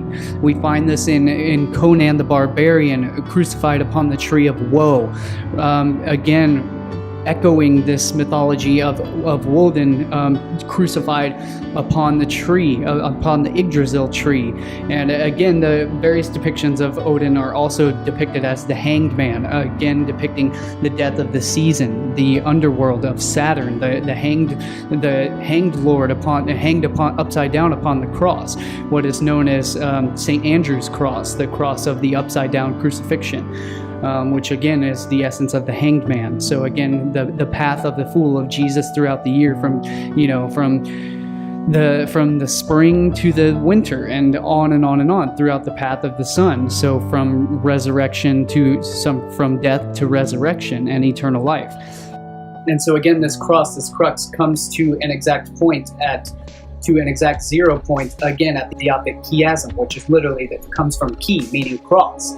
It's literally the crossing over point between realms, which is why the Z pinch, the 0 point, is literally where energy crosses over from one plane of existence into another. So it's literally the veil between the two halves, which are separated, the two hemispheres of the dual toroidal dynamic, which is separated by the dielectric plane of inertia, which again, as Ken Wheeler mentioned in the earlier part of the video, when the dielectric plane of inertia is too long to distribute evenly, to divide the polarities evenly, it distributes itself in a helicoidal dynamic, or in other words, a standing wave harmonic, as we are observing here in the human brain. Filaments of the coaxial cables of the electrical circuit of the electrical coil that create the Z pinch in the brain, that create that 0 point, which is literally the dielectric plane of inertia corkscrewing around the electric pulse perturbations. Or actually what we're seeing here is the bilateral symmetry of the human brain is actually also a dielectric plane of inertia within a larger toroidal dynamic. So this is actually, it's a quadrupolar, the brain is actually a quadrupolar toroidal dynamic. And I'm not even sure exactly what that looks like, but it's exactly Walter Russell's models of the sun, which are all quadrupolar magnets. It's a quadrupolar magnetism. So rather than being just a singular toroidal dynamic, which it could be, but it actually displays further features of a dual toroidal dynamic, which is why it creates this bi-bowl structure, as we'll cover in so many other films and have covered previously, is the bi-bowl structure of, again, as we covered, mentioned. Here's a brief overview of the plasma physics Z-pinch and the Hindu Vajra, or the Dorja, the thunderbolts of the gods, that I've discovered is the greater and lesser forceps of the optic pathways of the human brain, fully covered in the magnetism, the electromagnetic fields, fully covered in the Symbols of Power Part 4 entire film. So go through and see that film if you want the full explanation in real time about this. This is just a sped up, cursory overview of the entire segment.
And so it's important for us to recognize when we're observing waves whether transverse or longitudinal or otherwise, with what we're seeing are not actually two-dimensional forms. What we're looking at is actually a two-dimensional orthogonal projection of a three-dimensional form, meaning that is actually all these waves are actually spherical in nature. There are no flat or straight line waves. Everything is spherical in nature. And this goes back to the initial cosmology of Walter Russell of the cubic spheres of space, but we're not going to get into that in this video whatsoever. We can't. We don't have the depth or the time for that. But so what this means in layman's terms is that in a two-dimensional orthogonal projection of a three-dimensional form means that it's basically projecting a shadow two-dimensionally onto a surface. So what we're seeing again is basically it's only a cross-sectional image of a three-dimensional form, because obviously all forms in space are three-dimensional. Orthographic projection is going to really help us see shapes that aren't there, and also it's going to help us detail our measurements in a way that's a lot more legible than if we were just to do it off here, which I will teach you that. I haven't yet. So the first thing that we're going to be doing for this assignment is pretty straightforward, is you've got a top, front, and right side. Okay, so the top thing if you're looking straight down on your object. Front if you're looking at kind of over here from the left. The right if you're looking over here from the right side. And so we're seeing just a cross section, a cross image scan of the human brain. And so this is it's a two-dimensional projection of a three-dimensional shape. And so that's what we mean by an orthographic projection, an orthogonal projection of a three-dimensional form, which is the three-dimensional form comes from Lissajous curves.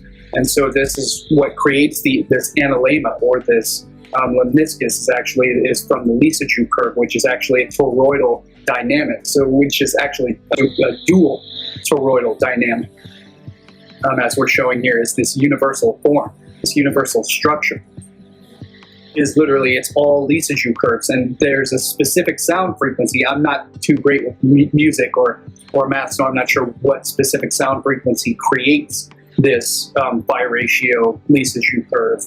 But I believe it's one of the more simple iterations of the Lissajous curve. I think it's a 2/3 harmonic is what I think it is. Which is that the perfect fifth? I'm not sure. Please correct me if I'm wrong, and go ahead and add that information if you are someone who knows exactly what that is. But yeah, feel free and fill in that puzzle for me, or fill in that piece of the puzzle for me if you have it. Which sound actually creates this Lissajous curve here? But I believe if I'm not wrong, I think it was 2/3 harmonic. I can't remember.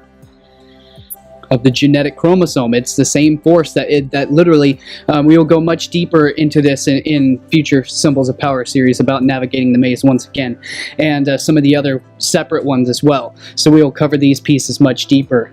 And I mean, we find this in everything from joints of the bones all the way to, the Southern Crab Nebula, for example, and several other nebulae structures as well. So it is a universal pattern. It is a universal force, a universal form of cosmology and of morphology. And so the plasma Z-pinch, also known as a zeta pinch, is important for plasma electromagnetic mechanism for the electric universe theory, as well as for standard plasma cosmology in science.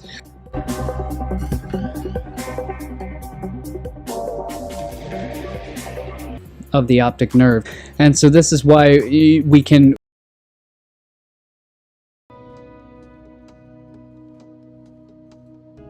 see, here's another good view. You can see just the outline of our spheres. Notice the pectoralis muscles. Follow a perfect spherical contour of the inner edge, right here, of the inner edge of each flower. Notice that perfect spherical contour. Boom, contours that pec.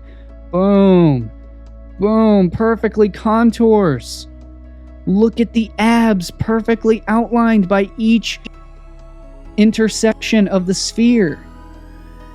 And here it is, our entire synthesis, our entire complete mathematical geometric energetic structure.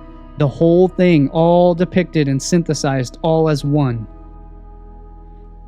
Our upper and our lower isotropic vector matrices, both interlocking with our fully functioning, fully torquing torus field. Our perfectly fluxed, our fluxing engine of the vortex math geometry, that is the engine of flux that pumps and drives the entire engine of energy pattern. Here's the belly button right here. Look, you can see the belly button. Look at that.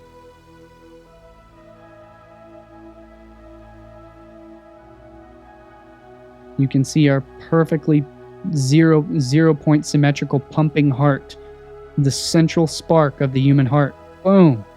Right at the center of the sternum, angling over towards the left-hand side, following this direct contour of the angles of the geometry. I can't stress this enough. It's perfect. All right, so I want to provide a narration for this piece that I've written about the torus and the torso, and what I've noticed and discovered here is that literally the rib cage, if viewed from the correct angle, you can literally view the magnetic lines of force, the electric lines of force in the human torso, in the rib cage itself, which, as we're seeing here, is lined up with the Abha torus of Randy Powell and Marco Rodin's work with the vortex-based mathematics and their toroidal dynamics. And notice how I've directly corresponded and correctly aligned the entire human physiology with the angular shear of each segment of the toroidal dynamic of each wind of the electric lines of force. And notice how I've correlated them exactly with the spacing between the human rib cage,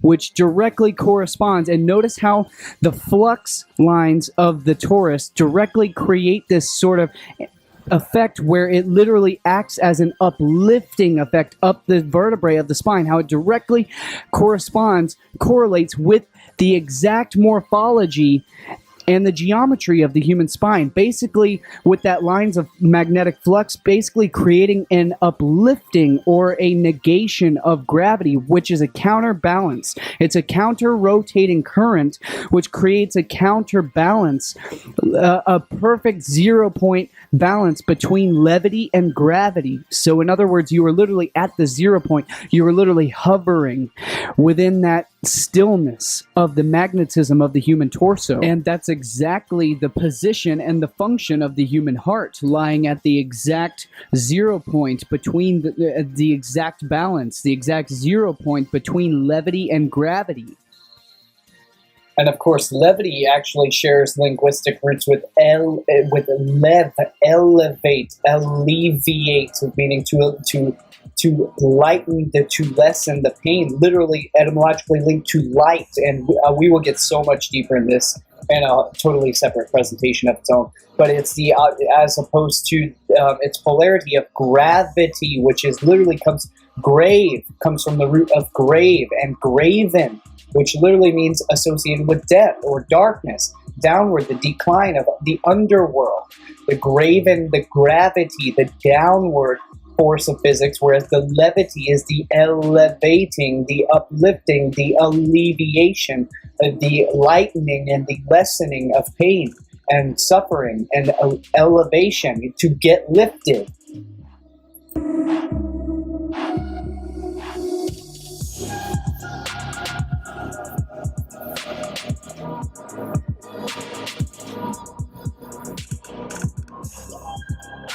To basically to substantiate my case is that we can notice that I've aligned the angular shear, and I've tried to the best of my ability. Of course, it's not perfect, but I mean, I tried to align the magnetic lines of force to every point of reference that I possibly could. And you can see I didn't obviously make the circumference of the torus, exactly corresponding to the circumference of the torso here, but I did in this other slide, which I'll show you here in a second. But so for this one, you can see my lines of force have roughly, in some way, shape, and form, they have come to correspond with the rib, with each rib and in the rib cage, and so I've roughly corresponded it. But of course, the diameter is off. So my torus is a lot wider than the diameter of the torso, and so it's obviously not going to match perfectly. But I have matched that perfectly, and I'll show you that here in a minute.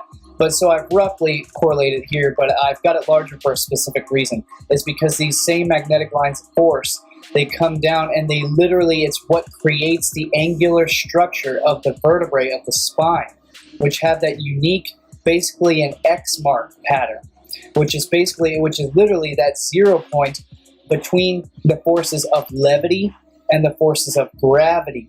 Gravity, or the levity, being the uplifting, in other words, that upward facing shear at the upward point of the diamond, whereas the gravity is the downward pointing diamond, the downward pointing shear, which comprises that downward angular shear. And so notice how our nexus points directly correspond, with each 0 point, the center point of each vertebrae of the spine, roughly as best as I could, but that's exactly, and then how it directly correlates out with the magnetic lines of force up here towards the clavicle and the shoulder region. How I, roughly as best as I could, I tried to get the ribs to directly correlate with the lines of magnetic force of the torus field. And so again, these lines, these angles of shear, these diamonds, and between the forces of levity and gravity, and so again, the upward and the downward corresponding to form that sacred diamond, as we'll cover towards the end of the film, is creating that force of basically of upliftment and simultaneous dual forces of equal and opposing opposites of gravity, a downward descending force with a simultaneous upward or levitating counter-rotating force simultaneously, creating this flux field of the diamonds, and how it's exactly correspondent with the vertebrae that literally creates the structure of the human spine and the human rib cage. And so let's move on to this piece here. And I've shown yet again how the vortex math is exactly what creates the structure, basic structure of the human pelvis as well.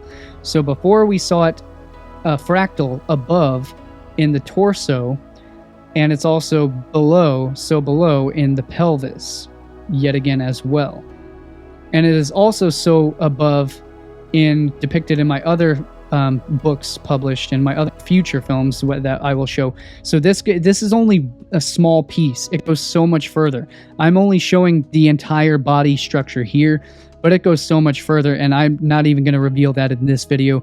I've got whole other videos that are going much deeper into the entire structure of the human anatomy, especially the structure of the head and the brain, and so much more on top of that. But so we'll again see the vortex mathematics structure. And again, this is warped. I do admit that I did have to distort the geometry in order to fit the human pelvis here, which I guess you could consider that cheating. I didn't want to have to do that. Trust me, if I didn't have to do it, I would feel a lot better about it. And that's one of the reasons why I dismissed this sort of geometry for a long while, until the whole thing really connected, and then this sort of fit on top of it. But again, you have the 369 axis corresponding with the spine, corresponding with the angle of, so this is the angle of the nervous ganglia here, as well as the arterial system. The circulatory system passes through these foramina here as well. So again, the holes are where the nerves pass through, as well as the arteries. But our 369 follows the angle of the femur. Boom, exactly where the knee, the hip joint angles up towards anchors with the vertebrae of the spine. And our lower angles correspond with the pubic archway. Boom, again, the central point of the pubic archway is the 0 point right here. This is the peak of the pubic archway. On the back, it's exactly the 0 point. It's where this is the sacrum here.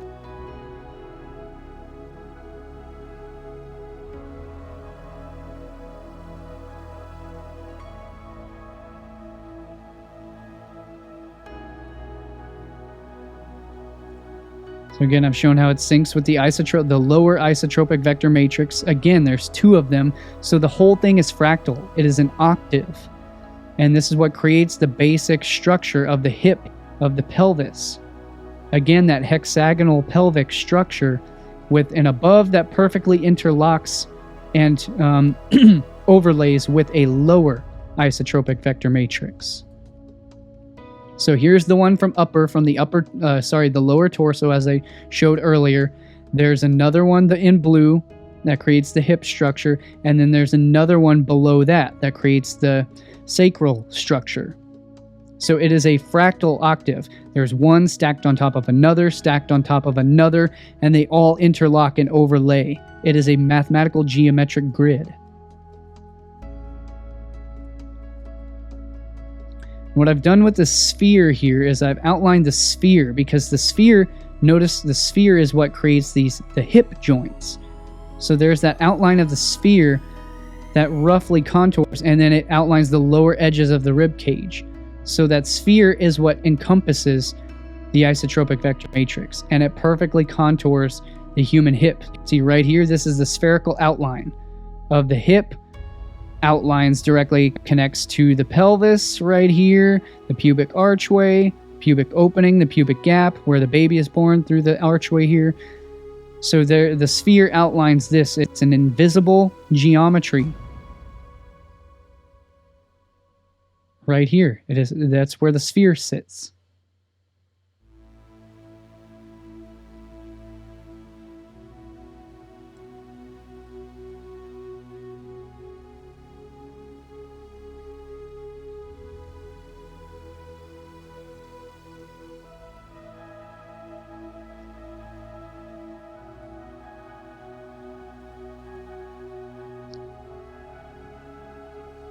And what I'm depicting here is I'm trying to highlight and show you this is the caduceus coil. The symbol of the caduceus is the staff of Mercury, or Hermes. It is the symbol that we know it commonly also as a certain depiction of the medical symbol, the medical staff. Although the medical staff technically only has one serpent. It's known as the staff of Asclepius in ancient Greek. But this the caduceus coil, and how the caduceus coil is symbolic of the human spinal column. And notice how each coil I've directly corresponded to outlining with the foramina.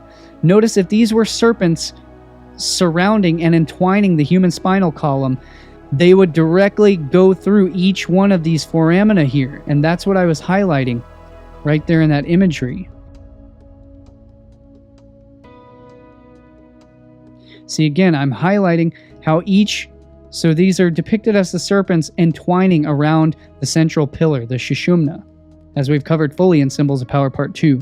If you need the basics on that, go back and see that full series for the basics as to what this symbolism and what the symbol is and what it means. The 2 serpents, the staff, especially Symbols of Power Part 4 as well is the finale of all of that. The caduceus staff.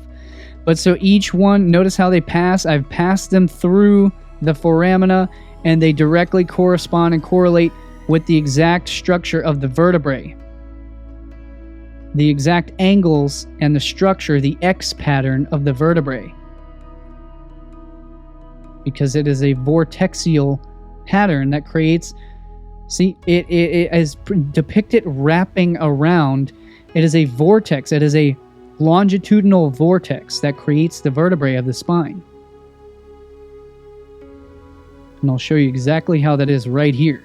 So in this depiction, I show yet again the various different structures that create the structure of the human vertebrae.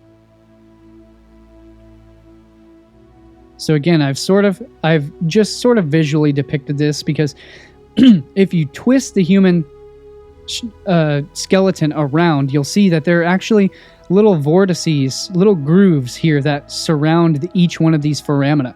And it looks like if you were to pour a liquid or a fluid down over the surface of the sacrum, it would flow in these little channels. There are little channels or grooves that contour the foramina like this. So in other words, you can see a sort of vortex in the sacrum to where if you poured a fluid over the surface of it, it would channel into these there are little channels that flow right down here. And so they would flow in a caduceus, a vortex around these foramina. And then it also contours, there are little channels, little vortexial channels around each one of these apexes of the vertebrae, of the sacrum. And then we can notice exactly how it continues on to create, again, this is the hyperboloid structure of the torus field. So these are each little stacked toruses on top of each other. They are nested, stacked toruses. And this is known as a harmonic standing wave in geometry and math and music and sound. It is a harmonic standing wave that creates, it is a standing wave geometry of sound frozen in time and space, frozen as matter that creates. So this is a translucent or a transparent view of the vertebral column, the spinal column. And each one of these vertebrae has a nexus point right here at the center of the nexus point that, so let's play the video a little bit more. So these are harmonic standing waves that create the structure of the vertebrae of the human spine. Again, the X pattern, the X, the nexus point at the very center of each one of the vertebrae. And this is depicted, if we overlay, this is a perfect unicursal hexagram that creates each one of the vertebrae, surrounded by a spherical outline which creates the standing wave. Notice the standing wave encompasses the harmonic spheres. Each sphere is a torus field. It is a toroidal field in and of itself. So these are stacked toroidal fields. Each one of them is a harmonic torus. It is a harmonic lattice, a harmonic grid. And again, each one of these spheres is actually a sphere inside of the flower of life. So the flower of life continues all invisibly here around the structure of the spine. We're only seeing the visible structure that creates the human spine. So notice the hyperboloid hexagram, unicursal hexagram to be exact, perfect harmonic standing wave. Here are the depictions of the exact outline of each vertebrae, exactly outlined to fit the hyperboloid core of the torus. I've overlaid a hyperboloid directly showing each one of the vertebrae. So if you take an X-ray of the vertebrae, you see the exact core structure is a hyperboloid core. So you have to X-ray the vertebrae in order to see that hyperboloid structure, that core. And from the external view, again, we notice that X pattern, that each one of them is a perfect X or a perfect hexagonal, boom, isotropic vector matrix. Boom, each one is a perfect unicursal hexagram, which this is created by, this is the Kabbalistic tree of life.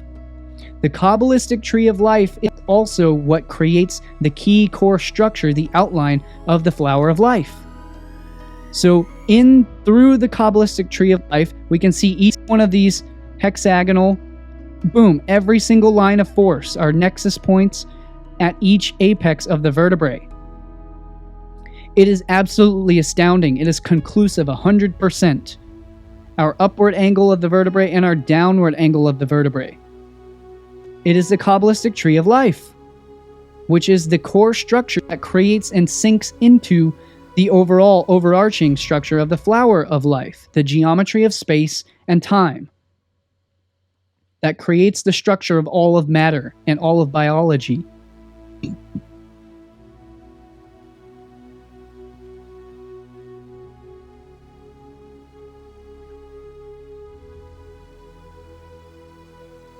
It is there. It is 100%. It is conclusive. Each one of the vertebrae exactly outlined by the Kabbalistic tree of life. And again, the Kabbalistic tree of life represents the human body. the human body, the body temple. And yet again, here's another depiction of the entire harmonic lattice, caduceus core structure.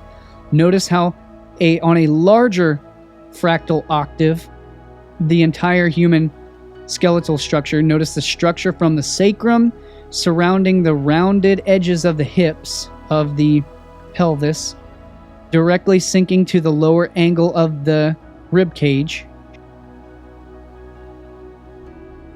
Again, notice from the sacrum rounding along the hip joints here, the femur joining the hips, directly contouring the edge of the pelvis, contouring the lower edges of the rib cage, connecting with the spine.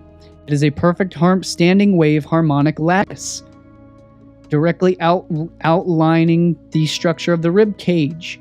It is an intersecting fractal harmonic lattice.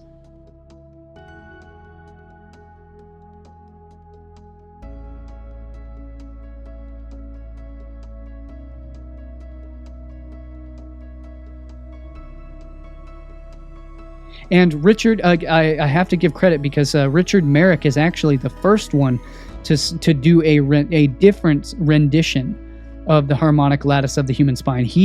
And I've shown that in my other videos, the Symbols of Power, Perfect Fifth Element. I showed Richard Merrick is sort of the one who paved the way for this first. But this is my own iteration of it. Mine is different than his is. He uses different depictions, although he did outline the human spine and human vertebrae as a harmonic lattice. So he's the first one to depict that, but not like I have depicted it here. Again, I've shown these caduceus here. That sort of vortex wraps around the foramina. If you were to pour, again, a fluid down the spinal column here, it would contour these foramina here. And again, the perfect isotropic vector matrix, the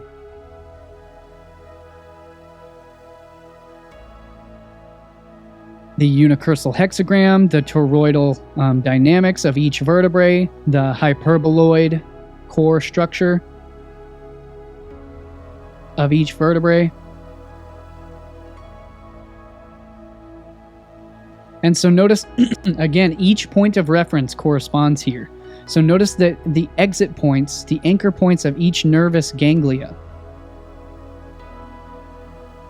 The anchor points of each nervous ganglia also directly contours this harmonic standing wave. See, notice how the nervous ganglia extend out from the central spinal canal. Coming through those holes are the foramina in the vertebrae. Each nervous ganglia, each nerve fiber exactly corresponds that hyperboloid standing wave harmonic structure. So the outline of the harmonic standing wave, that is what's depicted by our red and blue lines here. Or in other words, our Ida and Pingala Kundalini serpents in Hindu theology, I guess you could call it, religion. So notice our blue harmonic standing wave, it directly corresponds to the outline of the human vertebrae. And our red also directly corresponds with the outer nervous ganglia, directly outlining. So the red goes on the outside that doesn't actually meet the core structure of the vertebrae, but it outlines the core structure of the nervous ganglia. And then the nervous ganglia here on the blue, and then the nervous ganglia here on the red, and then the nervous ganglia here on the blue outline. It is all here. Every single aspect follows this pattern.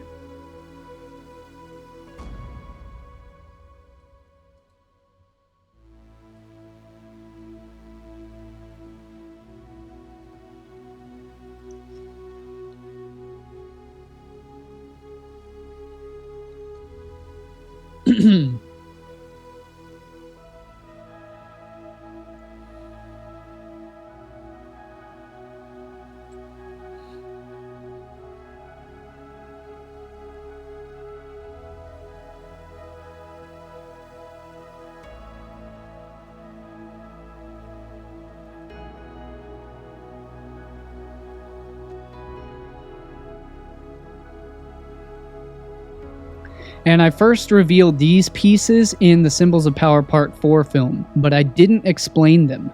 So I want to expound and explain upon that. This is the cardioid structure of the human torso yet again. The perfect phi ratio spiral. This is a phi ratio spiral that is the exact cardioid structure of the human torso. And it directly contours the Fibonacci phi spiral. Comes to notice it exactly contours the outer structure from the shoulders, from the arms, the deltoids, directly outlines the circular structure of the pecs, angles down, contours the pecs, and notice how the pecs come to a anchor point right here on the outer edge, just beneath, again, the armpit. That anchor point that I showed earlier, that is the exact 0 point of the spiral. How it creates this spiral, only visible when your pecs start to get freaking huge.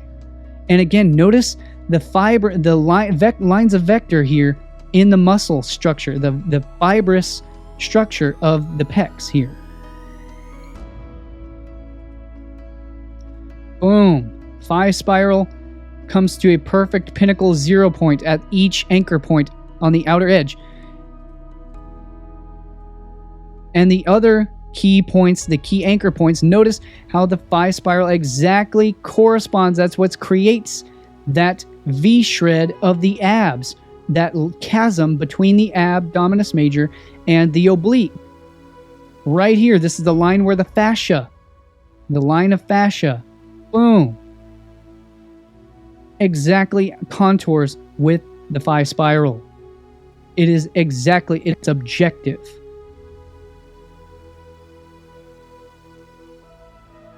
And of course, obviously these, I did have to, again, to be perfectly intellectually honest with my process, I did have to distort these spirals, of course, to fit. But that is, again, because the human symmetry, although it is almost perfectly symmetrical, it's not 100% perfectly symmetrical. Nobody is absolutely perfect. So this guy is obviously, he's a little bit slightly off proportion. And, obviously, again, this arm is lower than this arm is a little bit slightly higher. So again, that's going to mathematically show some slight variation.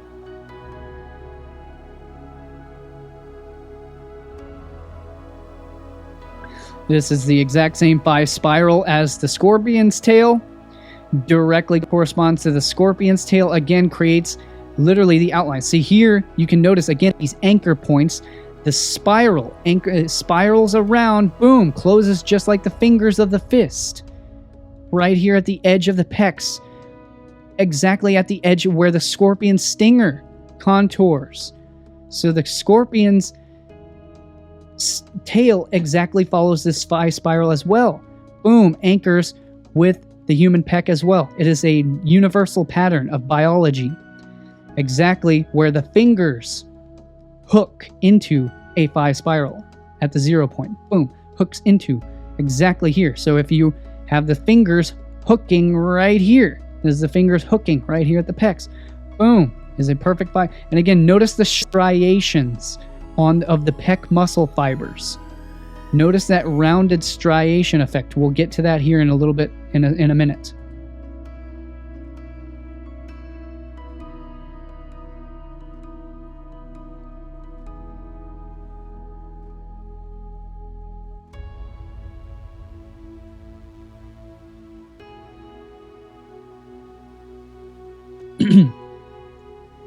And again, the fractal geometry of the human body. Again, the cardioid structure, or the heart-shaped structure, also follows the exact spiral morphology that creates the human brain.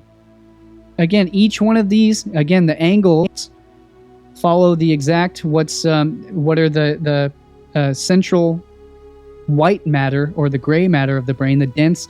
These are the dense fibers. This is known as the corona radiata fibers. Right here, that creates the angular central structure of the geometry of the brain. And then again, the spiral comes around on each lobe, contouring each lobe of the brain, hooks up and yet again hooks around, just like we just saw in the pecs and in the hook of your fist. If you close your fingers into a fist, You'll see the hooks at the center of the spiral here as well.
So yet again, we have a side-by-side comparison of the cardioid structure inverted in the human brain, and then the cardioid structure of the human torso, the torus field, the implosion. The torus implodes here and it explodes out through the bottom. Implodes through the top, explodes through the bottom. Implodes through the top, explodes through the bottom.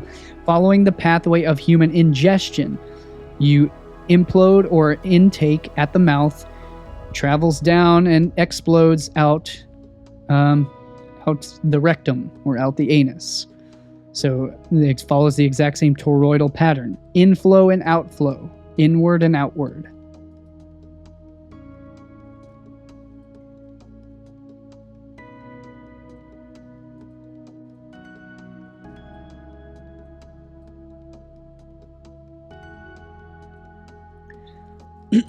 And this one is sort of irrelevant. Oh, I skipped over this one here. So this one, again, yet again, the tail of the shrimp also follows the exact same Fibonacci phi spiral. And again, the shrimp also literally is the exact same structure as this guy's humongous arms. See, notice how the contours of the biceps and the deltoids, it's got that, it's like that ridged. That's the exact same structure that we find on the shrimp. The shrimp has these big fat ridges on the tail.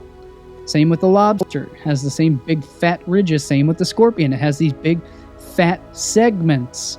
The scorpion's tail has those segments, same as the human arms. Exactly the same morphology and biology and nature. Same mathematics of the biology and nature. And this is sort of irrelevant, but this is a Egyptian sculpture of the Temple of Amun-Ra. And so this is the Amun Ram, and it's also depicting this exact same ram's head structure of the human torso. Again, the ram's head of the cardioid structure of the dual converging phi spirals. And although the ram's head is not obviously not, perfect Fibonacci spirals, but this is actually the exact same structure as the outline of the human pelvis. This is the exact same structure as the pelvic region, which again, the ram's head represents the goddess uterus and the goddess reproductive organs. So it is depicting actually the structure of the pelvis. Again, the hips, these are the pelvis, this is the hips here. That is what it is. It's the female reproductive system.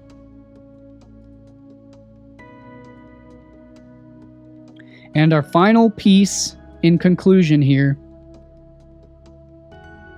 our final piece is, again, notice the striations of the human muscle fibers of the pecs. It is the exact same structure created by by a dipole, which is basically a bar magnet. So this is the structure of a bar magnet right here. This is a magnet. You have your north pole and your south pole. And when you get a magnetic field depicted by iron filings or shavings, this is what you see. You see the structure of the magnetic field.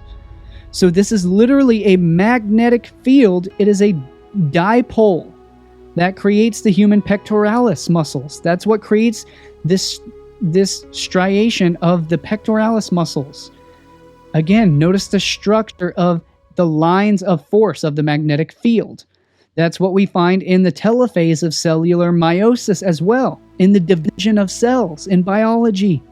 It is all magnetism.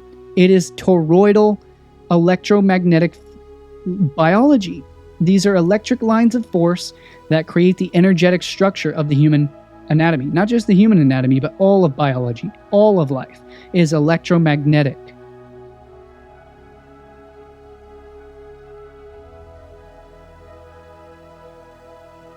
And again, notice our plane of inertia.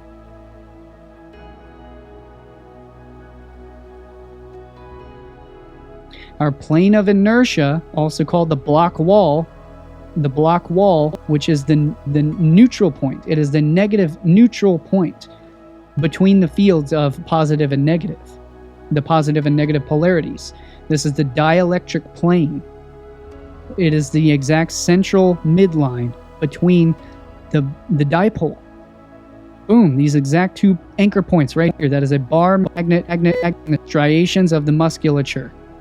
The Hive Mind Invasion of Civilization, a compendium of esoteric science, symbolism, and universal secrets. If you'd like to purchase this book, you can head over to my brand new website that I've set up. It's still very bare bones. There's a lot of work I need to do on the site, but for now it's got the basic things that I need on there until I upload all of my content. You can sign up for the newsletter to receive email updates on all of my posts as I begin to populate the site with all of my archives of articles, books, videos, and films and courses and all of that good stuff. So you'll get notifications as I begin to populate the website with all of my content on it. So that's a good reason to sign up right now, even though there's no content on it yet. But you can pick up my books there. I've got my Hive Mind book. I've also got a couple other titles that I've released which are just study aids. They are journals such as Divine Manifestations, a dream journal to log your dream and awakening experiences and to highlight any insights or intuitions that may come to you along your process of growth and exploration of all of this content. I've got a food journal to log your nutritional progress and to log your health and fitness progress as well. And I've got a 50 Days of Gratitude journal as well, and I will be releasing several more titles as well to help expand and explore your own creativity and things of that nature. So these make great gifts for any friends, beloved family, any loved ones. So these are great gifts that you can pick up and also support Lifting the Veil and the work that I do in the process. So feel free and head on over to my brand new website, liftingtheveil.tv.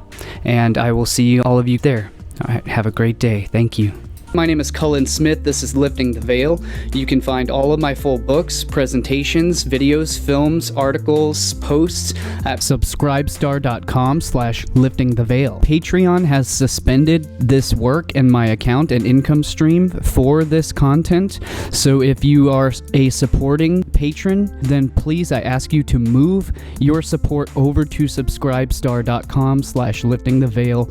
And I have just established a completely free, uncensored, totally free speech social media platform that replaces Facebook, Twitter, YouTube, every other platform all in one on liftingtheveil.locals.com. You can download the Locals app and you can join our group and have totally free speech and totally uncensored, unrestricted content access.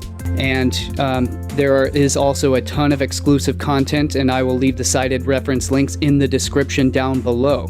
So you can check that out for all of my full content, and I will see you guys in the next video. I rely solely on word of mouth, and the recommended algorithms are not recommending any of my videos or films anymore. My channel has literally been completely restricted, so I rely on your help by sharing my work around if you appreciate it, and leave me your comments. I definitely want to know what you have to share and what you have to think about all of this stuff, and I will see you in the next video.